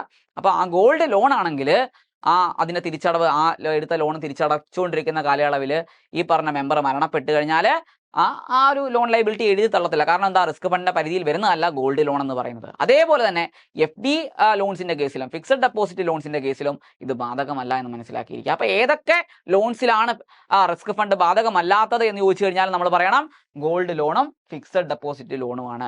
ഇത്തരത്തിലുള്ള വായ്പകൾ എടുത്ത് എന്താണ് മെമ്പർ അതിന്റെ തിരിച്ചടവ് നടക്കുന്ന സമയത്ത് മരണപ്പെട്ട് കഴിഞ്ഞാൽ ആ വായ്പ തിരിച്ചടച്ചോണം. അതിനകത്ത് ഈ പറഞ്ഞ രീതിയിൽ യാതൊരു തരത്തിലുള്ള റൈറ്റ് ഓഫും റിസ്ക് ഫണ്ട് പ്രകാരം സാധ്യമല്ല എന്ന് മനസ്സിലാക്കിയിരിക്കുക. Okay, then the rate and manner of contribution towards the fund by the societies as per amendment 2022. 2022 ഭേദഗതിയുമായി ബന്ധപ്പെട്ട് ഈ റിസ്ക് ഫണ്ടിന്റെ എന്താണ് ഈ പറഞ്ഞ നിരക്കിൽ വ്യതിയാനങ്ങൾ അല്ലെങ്കിൽ മാറ്റങ്ങൾ കൊണ്ടുവന്നിട്ടുണ്ട്.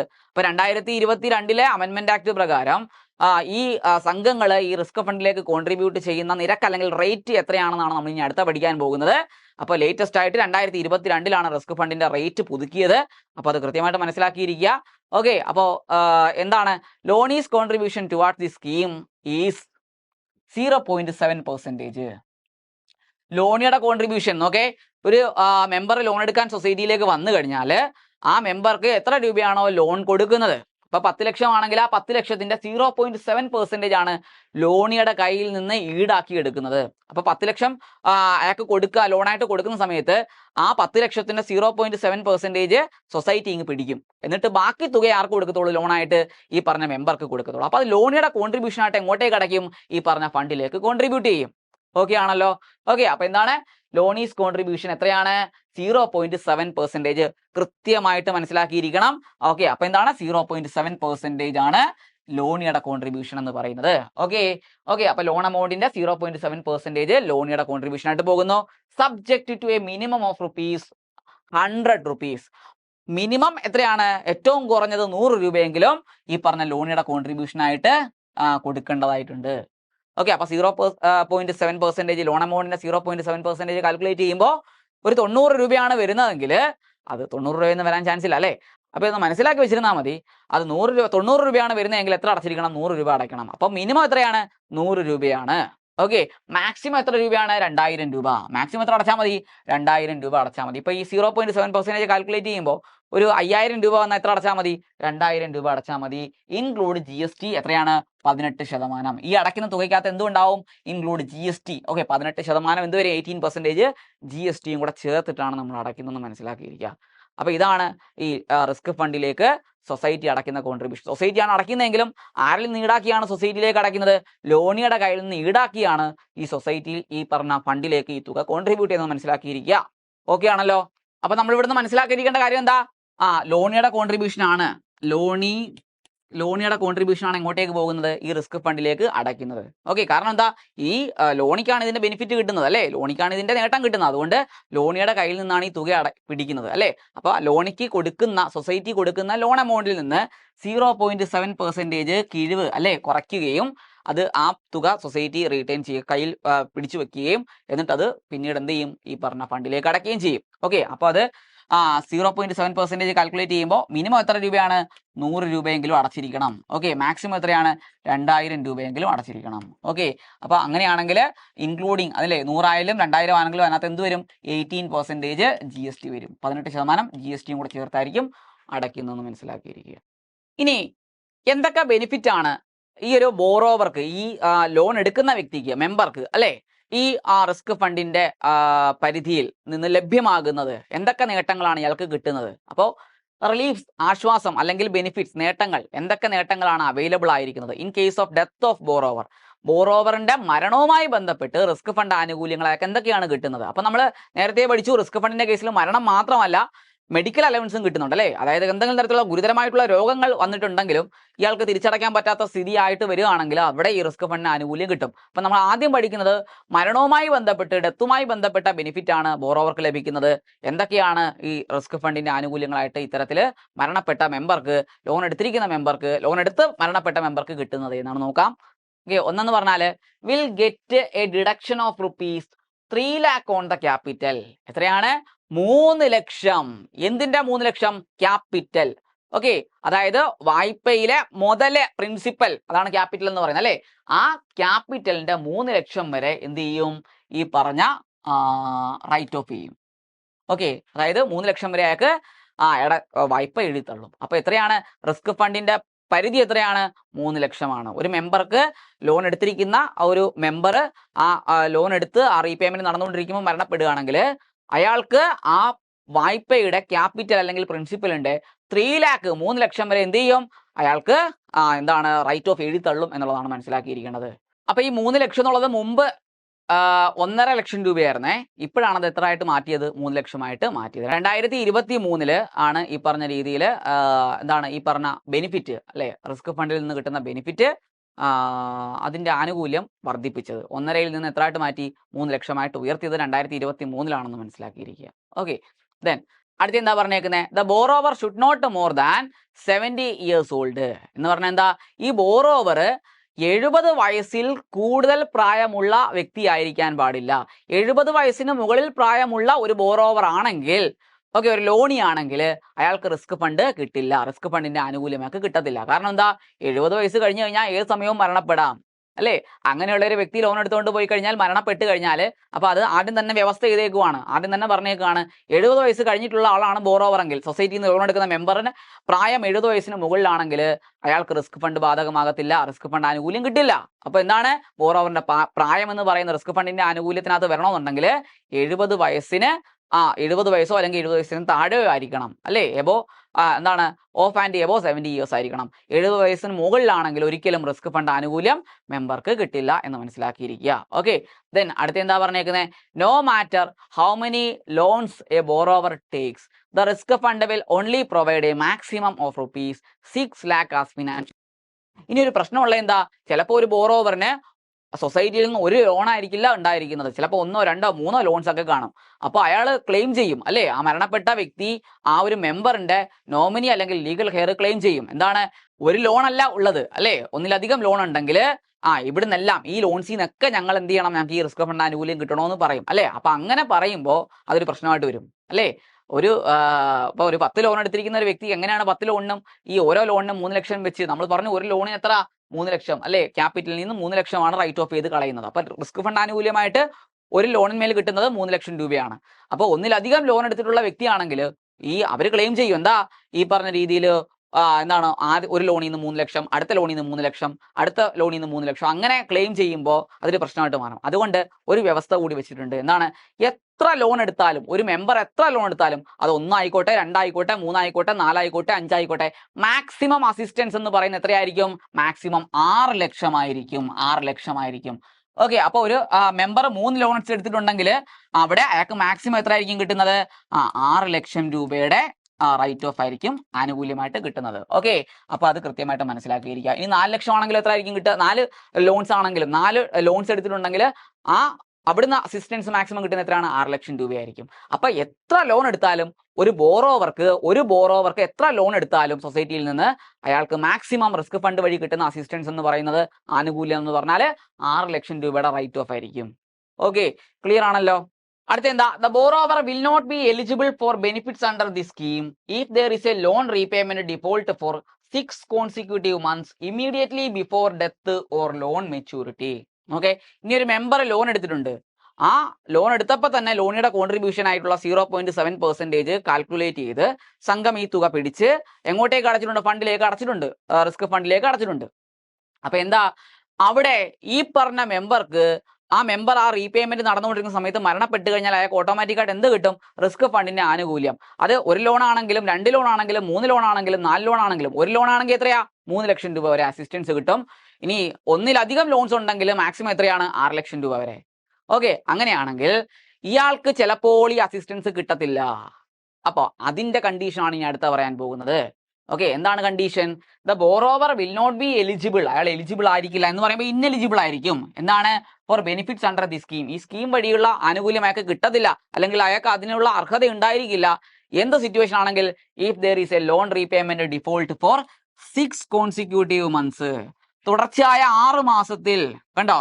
ഓക്കെ, എന്നോട്ട് ഏത് കാലയളവിന് മുമ്പുള്ള തുടർച്ചയായിട്ടുള്ള 6 മാസം? Immediately before death or loan maturity. ആ ലോൺ മെച്യൂർ ആകുന്നതിനോ അതല്ല എങ്കിൽ എന്താണ്, അയാൾ മരണപ്പെടുന്നതിനോ മുമ്പുള്ള തുടർച്ചയായിട്ടുള്ള 6 മാസങ്ങളിൽ അയാൾ ഡിഫോൾട്ട് വരുത്തുകയാണെങ്കിൽ, തിരിച്ചടവ് മുടക്കുകയാണെങ്കിൽ, തിരിച്ചടയ്ക്കുന്നില്ല, ഒന്നും ലോൺ എമൗണ്ട് ഓരോ മാസവും അടയ്ക്കേണ്ടതാണ് അല്ലേ? അതായത് നമ്മൾ ഈ പറഞ്ഞ പ്രിൻസിപ്പൽ എമൗണ്ടും അതേപോലെ പലിശയും വായ്പയും മൊത്തത്തിലുള്ള വായ്പാ എമൗണ്ട് നമ്മൾ എന്ത് ചെയ്യും? ഓരോ മാസവും ഇങ്ങനെ എന്താണ് റീപേ ചെയ്തുകൊണ്ടേയിരിക്കുക. അപ്പോൾ മരണപ്പെടുന്നതിന് തൊട്ട് മുമ്പുള്ള 6 മാസം കോൺസിക്യൂട്ടീവ് തുടർച്ചയായിട്ടുള്ള 6 മാസം, ആ 6 മാസത്തിന് അയാൾ എന്താണ് ഡിഫോൾട്ട് വരുത്തുകയാണ്, തിരിച്ചടവ് മുടക്കുകയാണെങ്കിൽ അയാൾ എന്തിന് അർഹനായിരിക്കില്ല? ഈ പറഞ്ഞ റിസ്ക് ഫണ്ട് സ്കീമിൽ വരുന്ന ആനുകൂല്യത്തിന്, ഈ പറഞ്ഞ രീതിയിൽ 3 ലക്ഷം അല്ലെങ്കിൽ ഒന്നിലധികം ലോൺസ് ഉണ്ടെങ്കിൽ 6 ലക്ഷത്തിന് അയാൾ അർഹനായിരിക്കില്ല. അയാളുടെ ലോൺസ് റൈറ്റ് ഓഫ് ചെയ്യത്തില്ല, അയാൾ തുക മുഴുവൻ അടച്ചിരിക്കണം എന്നുള്ളതാണ് മനസ്സിലാക്കിയിരിക്കുന്നത്. അപ്പൊ എന്താണ്? ലോൺ മെച്യൂരിറ്റിക്കോ അല്ലെങ്കിൽ അയാളുടെ മരണത്തിനോ തൊട്ട് മുമ്പുള്ള തുടർച്ചയായിട്ടുള്ള 6 മാസങ്ങളിൽ ഇയാൾ ഡിഫോൾട്ട് വരുത്തുകയാണ്, തുക അടയ്ക്കുന്നതിൽ അയാൾ പരാജയപ്പെടുകയാണെങ്കിൽ, അതായത് റീപേയ്മെന്റ് മുടക്കുകയാണെങ്കിൽ അയാൾക്ക് ഈ പറഞ്ഞ റിസ്ക് ഫണ്ട് ആനുകൂല്യം ലഭിക്കില്ല. ഇൻ കേസ് അയാൾ ഈ പറഞ്ഞ റിസ്ക് ഫണ്ടിലേക്ക് തുക കോൺട്രിബ്യൂട്ട് ചെയ്തിട്ടുണ്ടെങ്കിൽ പോലും അത് കിട്ടില്ല എന്നാണ് മനസ്സിലാക്കിയിരിക്കുന്നത്. അപ്പം ഞാൻ പറഞ്ഞ പോലെ 0.7% അയാൾ ലോൺ എടുത്ത സമയത്ത് തന്നെ ഈ സൊസൈറ്റി അയാളുടെ കയ്യിൽ നിന്ന് പിടിച്ച് നമ്മുടെ ഈ പറഞ്ഞ രീതിയിൽ എന്താണ് ഈ പറഞ്ഞ റിസ്ക് ഫണ്ടിലേക്ക് അടച്ചിട്ടുണ്ട്. ഓക്കെ, എങ്കിൽ പോലും അയാൾക്ക് ആനുകൂല്യം കിട്ടാതിരിക്കുന്ന സാഹചര്യമാണ് ഇപ്പൊ നമ്മൾ പറഞ്ഞത്. എന്താണ്? ലോൺ മെച്യൂർ ആകുന്നതിന് മുമ്പോ അതല്ല എങ്കിൽ അയാൾ മരണപ്പെടുന്നതിന് മുമ്പോ തുടർച്ചയായിട്ടുള്ള 6 മാസങ്ങളിൽ അയാൾ റീപേയ്മെന്റ് മുടക്കുകയാണെങ്കിൽ അവിടെ അയാൾ ഈ പറഞ്ഞ രീതിയിൽ ഇന്നെലിജിബിൾ ആയിരിക്കും. എന്തിന്? ഈ റിസ്ക് ഫണ്ട് ആനുകൂല്യം കിട്ടുന്നതിന്. ഓക്കെ ആണല്ലോ. അപ്പൊ ഇവിടെ നമ്മൾ ഈ ലോൺ മെച്യൂരിറ്റി എന്ന് പറയുന്നത് എന്താണ്? ലോൺ മെച്യൂരിറ്റി എന്ന് പറഞ്ഞാൽ ആ ലോൺ അടയ്ക്കാൻ, ആ തുക ഫുള്ളായിട്ട് അടയ്ക്കേണ്ട കാലാവധി എന്താണ് ആകുന്ന സമയത്താണ് നമ്മൾ ആ ലോൺ മെച്യൂർ ആകുന്നത് എന്ന് പറയുന്നത് അല്ലേ? ആ ലോണിന്റെ റീപേയ്മെന്റ് കഴിയുന്ന അവസ്ഥ അല്ലേ, അതായത് പൂർത്തിയാകുന്ന അവസ്ഥയാണ് നമ്മൾ എന്ന് വിളിക്കുക, ലോൺ മെച്യൂരിറ്റി എന്ന് വിളിക്കുന്നത്. അപ്പൊ ഇതെവിടെയാണ് ബാധകമാകുന്നത്?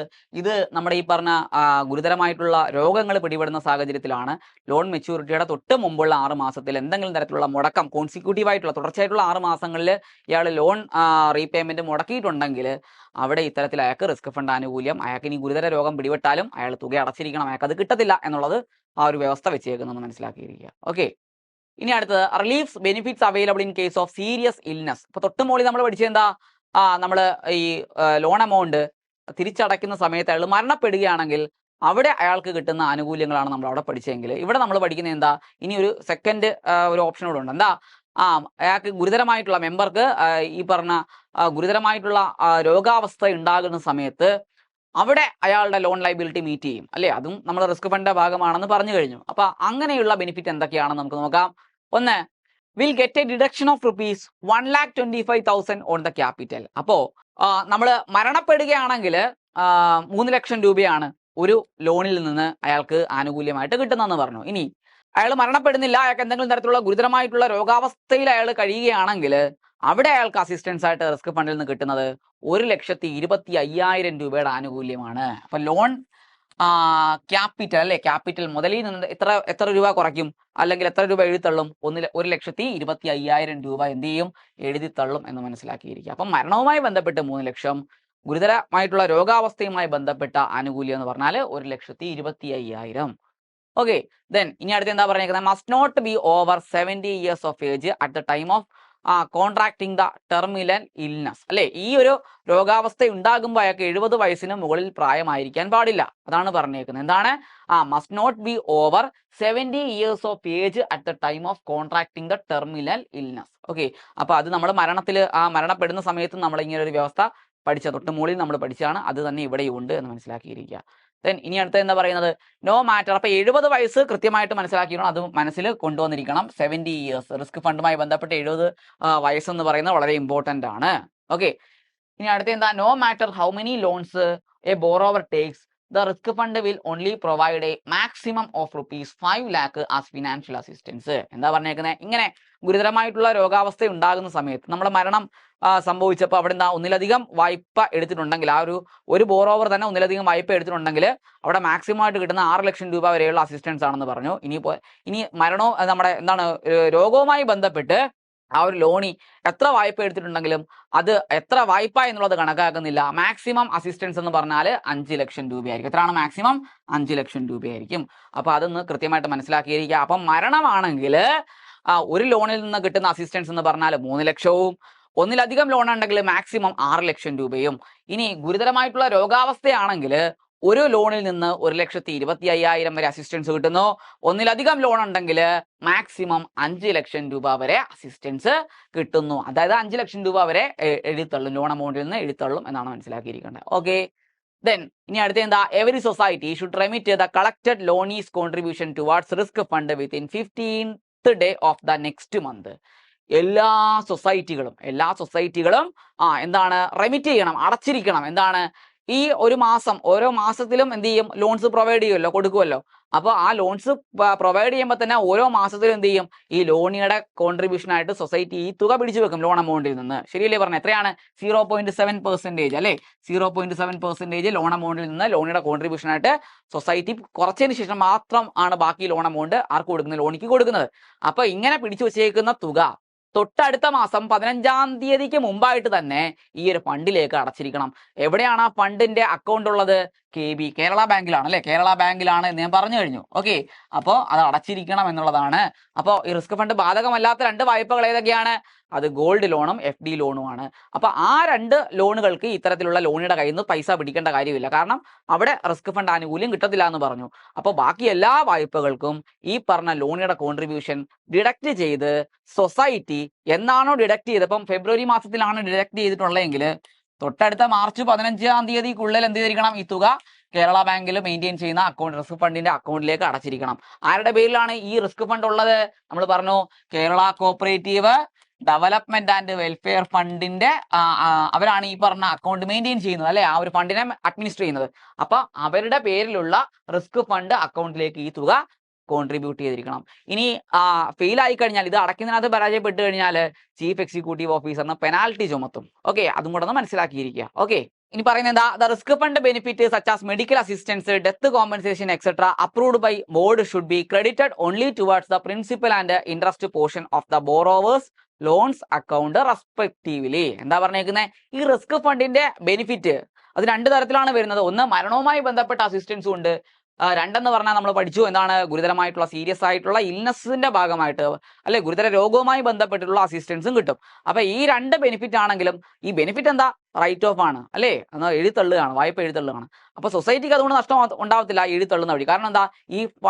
ഈ ഫണ്ട്, റിസ്ക് ഫണ്ട് എന്ത് ചെയ്യും? അതുവഴി എന്ത് ചെയ്യുക? ആ ഫണ്ട് ഈ പറഞ്ഞ രീതിയിൽ സൊസൈറ്റിയിലേക്ക് ആ ഒരു എമൗണ്ട് കോമ്പൻസേറ്റ് ചെയ്തുകൊണ്ട് വരും എന്നുള്ളതാണ്. ആ ലോണിയുടെ അക്കൗണ്ടിലേക്ക് ആ തുക വീഴും എന്നുള്ളതാണ്. ആ ഫണ്ട്, ആ റിസ്ക് ഫണ്ട് ബോർഡ് അത് കൊടുക്കും എന്നുള്ളതാണ്. റിസ്ക് ഫണ്ട് ബോർഡ് എന്ന് പറയാൻ പറ്റില്ല, കാരണം ബോർഡില്ല. കാരണം ആരാ? Kerala cooperative development and welfare fund ബോർഡാണ് റിസ്ക് ഫണ്ട് പദ്ധതി നടപ്പിലാക്കുന്നത്. അപ്പോൾ അവരെന്ത് ചെയ്യും? ഈ ഫണ്ടിൽ നിന്ന് തുക ആർക്ക് കൊടുക്കും? സൊസൈറ്റിക്ക് ആ ഒരു ലോണിയുടെ അക്കൗണ്ടിലേക്ക് വരവ് വെക്കാൻ, ലോൺ എമൗണ്ട് ആയി ബന്ധപ്പെട്ട ലോണിയുടെ അക്കൗണ്ടിലേക്ക് വരവ് വെക്കാൻ വേണ്ടി പൈസ കൊടുക്കും. അപ്പോൾ അതുകൊണ്ട് സൊസൈറ്റിക്ക് നഷ്ടമില്ല അല്ലേ? അപ്പൊ ആ ബെനിഫിറ്റ് എങ്ങോട്ടേക്കാണ് ക്രെഡിറ്റ് ചെയ്യേണ്ടത് എന്നുള്ളതാണ് ഈ അടുത്ത ചോദ്യം. എങ്ങോട്ടേക്ക് ക്രെഡിറ്റ് ചെയ്യണം?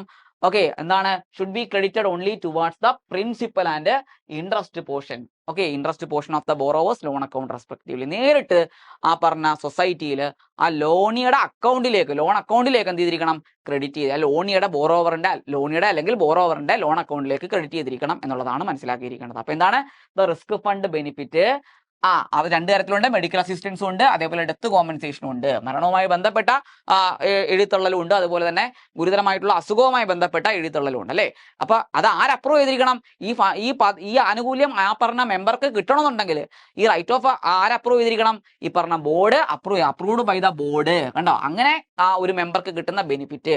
കാരണം എന്താ? ഇപ്പം ഒരാൾ മരണപ്പെട്ടെങ്കിൽ ഈ റിസ്ക് ഫണ്ടിന് ആനുകൂല്യം കിട്ടണമെന്നുണ്ടെങ്കിൽ അത് ആര് അപ്രൂവ് ചെയ്തിരിക്കണം? ഈ പറഞ്ഞ ബോർഡ് അപ്രൂവ് ചെയ്യും. ഏത് board? Kerala cooperative development and welfare fund board അത് അപ്രൂവ് ചെയ്തിരിക്കണം. എങ്കിലേ ഇയാളുടെ ലോണ് എഴുതിത്തള്ളാനുള്ള നിർദ്ദേശം ആർക്ക് കൊടുക്കത്തുള്ളൂ? സൊസൈറ്റിക്ക് കൊടുക്കത്തുള്ളൂ. എന്നിട്ട് സൊസൈറ്റിക്ക് എന്ത് ചെയ്യും? ഈ ഫണ്ടിൽ നിന്ന് ആ ഒരു ലോണിയുടെ അടയ്ക്കാനുള്ള തുക എങ്ങോട്ടേക്ക് പോകും? സൊസൈറ്റിയിലേക്ക് പോകും എന്നുള്ളതാണ്. എന്തോ പറഞ്ഞാലും ആ മെമ്പറിന് ഇതുവഴി കിട്ടുന്ന ബെനിഫിറ്റ് ഡയറക്റ്റ് ആ സംഘം ആ ലോണിയുടെ പേരിൽ മെയിൻറ്റെയിൻ ചെയ്യുന്ന ലോൺ അക്കൗണ്ടിലേക്കാണല്ലോ ഇയാളുടെ റീപേയ്മെന്റ് തുകകളെല്ലാം ക്രെഡിറ്റ് ചെയ്യുന്നത്. ആ അക്കൗണ്ടിലേക്ക് പോകണം എന്നുള്ളതാണ്. ഡയറക്റ്റ് ക്രെഡിറ്റ് ചെയ്യണം എന്നുള്ളതാണ്. അപ്പൊ അത് മുതലിന്റെ ക്യാപിറ്റലിന്റെ പോർഷനിലാണെങ്കിൽ ക്യാപിറ്റലിന്റെ പോർഷനിലേക്ക്, അല്ല ലോൺ ഇനത്തിലാണ് എങ്കിൽ ലോൺ ഇനത്തിൽ, അങ്ങനെ എന്താണോ ഏതിലേക്കാണോ ക്രെഡിറ്റ് ചെയ്യേണ്ടത് അതനുസരിച്ച് റെസ്പെക്റ്റീവ്ലി എന്നാണ് പറഞ്ഞേക്കുന്നത്. ഓക്കെ, ക്ലിയർ ആണല്ലോ? ഇപ്പൊ അതിന്റെ എക്സാമ്പിൾ ഞാൻ പറയുകയാണെങ്കിൽ, ഇപ്പം മുതലിനത്തിൽ അയാൾ ഒരു 1 ലക്ഷം രൂപ അടയ്ക്കാനുണ്ടെന്ന് വിചാരിക്കുക. 1 ലക്ഷം രൂപ അടയ്ക്കാനുണ്ട്. ഓക്കെ, ഇനി അതല്ല പലിശ ഇനത്തിൽ ഒരു 50,000 രൂപ 50,000 അടയ്ക്കാനുണ്ടെന്ന് വിചാരിക്കുക. അങ്ങനെയാണെങ്കിൽ റിസ്ക് ഫണ്ട് ഈ പറഞ്ഞ ക്യാപിറ്റലിലേക്ക് 1 ലക്ഷം അടയ്ക്കും, അതേപോലെ എന്താണ് 50,000 രൂപ പലിശ ഇനത്തിലും അടയ്ക്കണം. അതാണ് റെസ്പെക്റ്റീവ്ലി എന്ന് പറയുന്നത്. ഏത് ഇനത്തിലാണോ അടയ്ക്കാനുള്ളത് ആ ഇനത്തിൽ അടയ്ക്കണം. ചിലപ്പോൾ അയാൾ മുതൽ മൊത്തം അടച്ചിട്ടുണ്ടെങ്കിൽ പലിശ ആയിരിക്കും അടയ്ക്കാനുള്ളത്. അങ്ങനെയാണെങ്കിൽ പലിശയിലേക്ക് അത് ക്രെഡിറ്റ് ചെയ്യുക എന്നുള്ളതാണ്. ഓക്കെ, അപ്പൊ എന്താണോ അത്. അപ്പൊ മാക്സിമം എത്രയാണ്? ഒരു ലോണിന് മരണവുമായി ബന്ധപ്പെട്ട് 3 ലക്ഷം രൂപ, അതുപോലെ തന്നെ നമ്മുടെ ഈ പറഞ്ഞ രീതിയിൽ ഒന്നിലധികം ലോൺ ഉണ്ടെങ്കിൽ 6 ലക്ഷം രൂപ വരെ കിട്ടുമെന്നാണ് നമ്മൾ പഠിച്ചിട്ടുള്ളത്. അതുപോലെ തന്നെ എന്താണ് ഇൽനസുമായിട്ട് ബന്ധപ്പെട്ട് 1,25,000 രൂപ ഒരു ലോണിൽ നിന്നിട്ട് ഒന്നിലധികം ലോൺ ആണെങ്കിൽ എത്രയാണ്? മാക്സിമം 5 ലക്ഷം രൂപ. അപ്പൊ എന്താണോ ആ ബെനിഫിറ്റ് എന്ന് പറയുന്നത്, ആ ബെനിഫിറ്റ് ഈ ബോർഡ് കൊടുക്കുമ്പോൾ സൊസൈറ്റി നേരിട്ട് അങ്ങോട്ടേക്ക് ആ ലോൺ അക്കൗണ്ടിലേക്ക് ക്രെഡിറ്റ് ചെയ്തിരിക്കണം. അത് മുതലിനത്തിലാണെങ്കിൽ അങ്ങനെ, പലിശ ഇനത്തിലാണെങ്കിൽ അങ്ങനെ. അപ്പൊ അതനുസരിച്ച് അപ്പൊ അതാണ് റെസ്പെക്റ്റീവ്ലി എന്ന് പറയുന്ന വേർഡിങ് അവിടെ വന്നേക്കുന്നത്. ഓക്കെ, അടുത്ത എന്താ? This amount should not be credited to the society suspense account under any circumstances. ഒരു കാരണവശാലും ഇപ്പൊ 2023 വന്നിട്ടുള്ള ഒരു സർക്കുലർ ആണ്. എന്താ ഇതുമായിട്ട് ബന്ധപ്പെട്ടിട്ടുള്ള റിസ്ക് ഫണ്ടുമായിട്ട് ബന്ധപ്പെട്ടിട്ടുള്ള ഒരു സർക്കുലർ പ്രകാരം പറഞ്ഞേക്കുന്ന എന്താ? ഒരു കാരണവശാലും ഈ ബോർഡ് കൊടുക്കുന്ന ബെനിഫിറ്റ് അല്ലെ, ഒരു മെമ്പറിന്റെ ലോൺ എമൗണ്ട് എഴുതിത്തള്ളാൻ കൊടുക്കുന്ന ഒരു ബെനിഫിറ്റ് ഉണ്ടല്ലോ, അത് ഒരിക്കലും ആ സൊസൈറ്റിയുടെ സസ്പെൻസ് അക്കൗണ്ടിലേക്ക് ക്രെഡിറ്റ് ചെയ്യാൻ പാടില്ല. അതെങ്ങോട്ടേക്ക് തന്നെ ക്രെഡിറ്റ് ചെയ്യണം? ബോറോവറിന്റെ ലോൺ അക്കൗണ്ടിലേക്ക് തന്നെ ക്രെഡിറ്റ് ചെയ്യണം എന്നുള്ളതാണ് മനസ്സിലാക്കിയിരിക്കേണ്ടത്.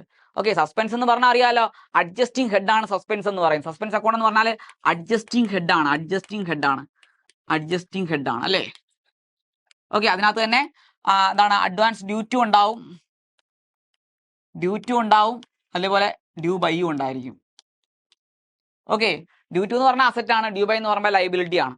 അപ്പോൾ അത് അഡ്ജസ്റ്റ് ചെയ്യാനുള്ളതാണ് അല്ലേ? അപ്പം നമ്മൾ എന്താണ് നേരത്തെ ഈ പറഞ്ഞ രീതിയിൽ എന്താണ് ലോൺ റീപേയ്മെന്റ് കിട്ടുന്നില്ല, കാരണം അയാൾ മരണപ്പെട്ടു. അപ്പോൾ അത് ഇപ്പം എന്താണ് അത് ഓവർ ഡ്യൂ ആയിട്ട് നിൽക്കുകയാണ്. ഇനി തുക ഈ ബെനിഫിറ്റ് കിട്ടുമ്പോൾ, അതായത് നമ്മുടെ ഈ പറഞ്ഞ Kerala cooperative development and welfare fund board ഈ ഒരു തുക ഇയാളുടെ ലോൺ അക്കൗണ്ടിലേക്ക് വരവ് വേണ്ടി കൊടുക്കുമ്പോൾ അത് അഡ്ജസ്റ്റ് ചെയ്യേണ്ടതാണ് അല്ലേ? അത് തട്ടിക്കിടിച്ചു കളയേണ്ടതാണ്. അപ്പൊ അതെന്താണ്? അത് ലോൺ അക്കൗണ്ടിലേക്ക് തന്നെ എന്ത് ചെയ്യണം? അത് വരവ് വെക്കേണ്ടതായിട്ടുണ്ട്. അതൊരിക്കലും എങ്ങോട്ടേക്ക് വെക്കാൻ പാടില്ല? Suspense account. നേരത്തെയൊക്കെ 2023 മുമ്പ് വരെയൊക്കെ സൊസൈറ്റി ഇത്തരത്തില് ഈ ലോൺ ലൈബിലിറ്റിയെ മീറ്റ് ചെയ്യുന്നതിന് വേണ്ടി നമ്മുടെ ഈ പറഞ്ഞ ബോർഡ് കൊടുക്കുന്ന തുക സസ്പെൻസ് അക്കൗണ്ടിലേക്ക് വരവ് വെക്കുമായിരുന്നു, ലോൺ അക്കൗണ്ടിലേക്ക് ക്രെഡിറ്റ് ചെയ്യാതിരിക്കുന്ന സാഹചര്യം ഉണ്ടായിരുന്നു. അപ്പൊ അതിനി ചെയ്യാൻ പാടില്ല. 2023 സർക്കുലർ പ്രകാരം ഡയറക്റ്റ് എങ്ങോട്ടേക്ക്? ലോൺ അക്കൗണ്ടിലേക്ക് തന്നെ ക്രെഡിറ്റ് ചെയ്ത് പോകണം. കാരണം ഓഡിറ്റ് ചെയ്യുന്ന സമയത്ത് ആ ലോൺ കംപ്ലീറ്റ് ആയി അല്ലെങ്കിൽ ക്ലോസ് ആയി എന്നുള്ള ഒരു ചിത്രം വേണം കിട്ടാൻ. അല്ലാതെ സൊസൈറ്റി അത് എന്താണ് അത് തിരിമറി കാണിച്ച് മറ്റു അക്കൗണ്ടിലേക്ക് കാണിക്കാൻ പാടില്ല. ഓക്കെ, അപ്പൊ അത് എന്താണ് അത് വകമാറ്റി അത് കാണിക്കാൻ പാടില്ല എന്നുള്ളതാണ്. അപ്പൊ അങ്ങനെ ഒരു നിർദ്ദേശം കൂടി 2023 സർക്കുലറിനകത്ത് കാണിച്ചിട്ടുണ്ടെന്ന് മനസ്സിലാക്കിയിരിക്കുക. ഓക്കെ, അപ്പോൾ അത് ഓഡിറ്റ് ചെയ്യുന്ന സമയത്ത് ഏതൊക്കെ എന്താണ് അത് കൃത്യമായിട്ടൊരു കണക്കല്ലേ, ആ കണക്ക് കണക്കാവുന്ന രീതിയിൽ തന്നെ കാണിക്കേണ്ടതായിട്ടുണ്ട്. ലോൺ അക്കൗണ്ടിലേക്ക് വരവ് വെക്കാനാണ് കൊടുത്തതെങ്കിൽ ലോൺ അക്കൗണ്ടിൽ തന്നെ വരവ് വെക്കേണ്ടതായിട്ടുണ്ട്, അല്ലാതെ മറ്റെടുത്തും ഒരു അക്കൗണ്ടിലേക്ക് മാറ്റി കാണിക്കാൻ പാടില്ല. അപ്പൊ ഓഡിറ്റ് ചെയ്യുന്ന സമയത്ത് ഇത്ര ബോറോവേഴ്സ് ഇത്തരത്തില് എന്താണ് ഈ മരണപ്പെടുകയോ അല്ലെങ്കിൽ അയാൾക്ക് അസുഖം വരുന്ന സാഹചര്യത്തിലോ ലോൺ എമൗണ്ട് അടയ്ക്കാൻ പരാജയപ്പെട്ടിട്ടുണ്ട്, അപ്പൊ അത് കോമ്പൻസേറ്റ് ചെയ്യാനുള്ള തുക ബോർഡിൽ നിന്ന് കിട്ടിയിട്ടുണ്ടെന്ന് കൃത്യമായിട്ട് മനസ്സിലാക്കുന്നതിന് വേണ്ടി ലോൺ അക്കൗണ്ടിലേക്ക് തന്നെ അത് ഈ ബോർഡിന്റെ കോൺട്രിബ്യൂഷനായിട്ട് കാണിച്ചുകൊണ്ട് വരവ് വെക്കണം എന്നുള്ളതാണ് നിർദ്ദേശിച്ചിരിക്കുന്നത്. ഓക്കെ ആണല്ലോ. അപ്പൊ ഇത്രയും പറഞ്ഞുകൊണ്ട് നമ്മുടെ ഈ ഒരു ഫസ്റ്റ് പാർട്ട് നമ്മൾ കംപ്ലീറ്റ് ചെയ്യാണ്, വൈൻഡപ്പ് ചെയ്യാണ്. അപ്പൊ എല്ലാവരും കൃത്യമായിട്ട് പഠിക്കുക. Thank you.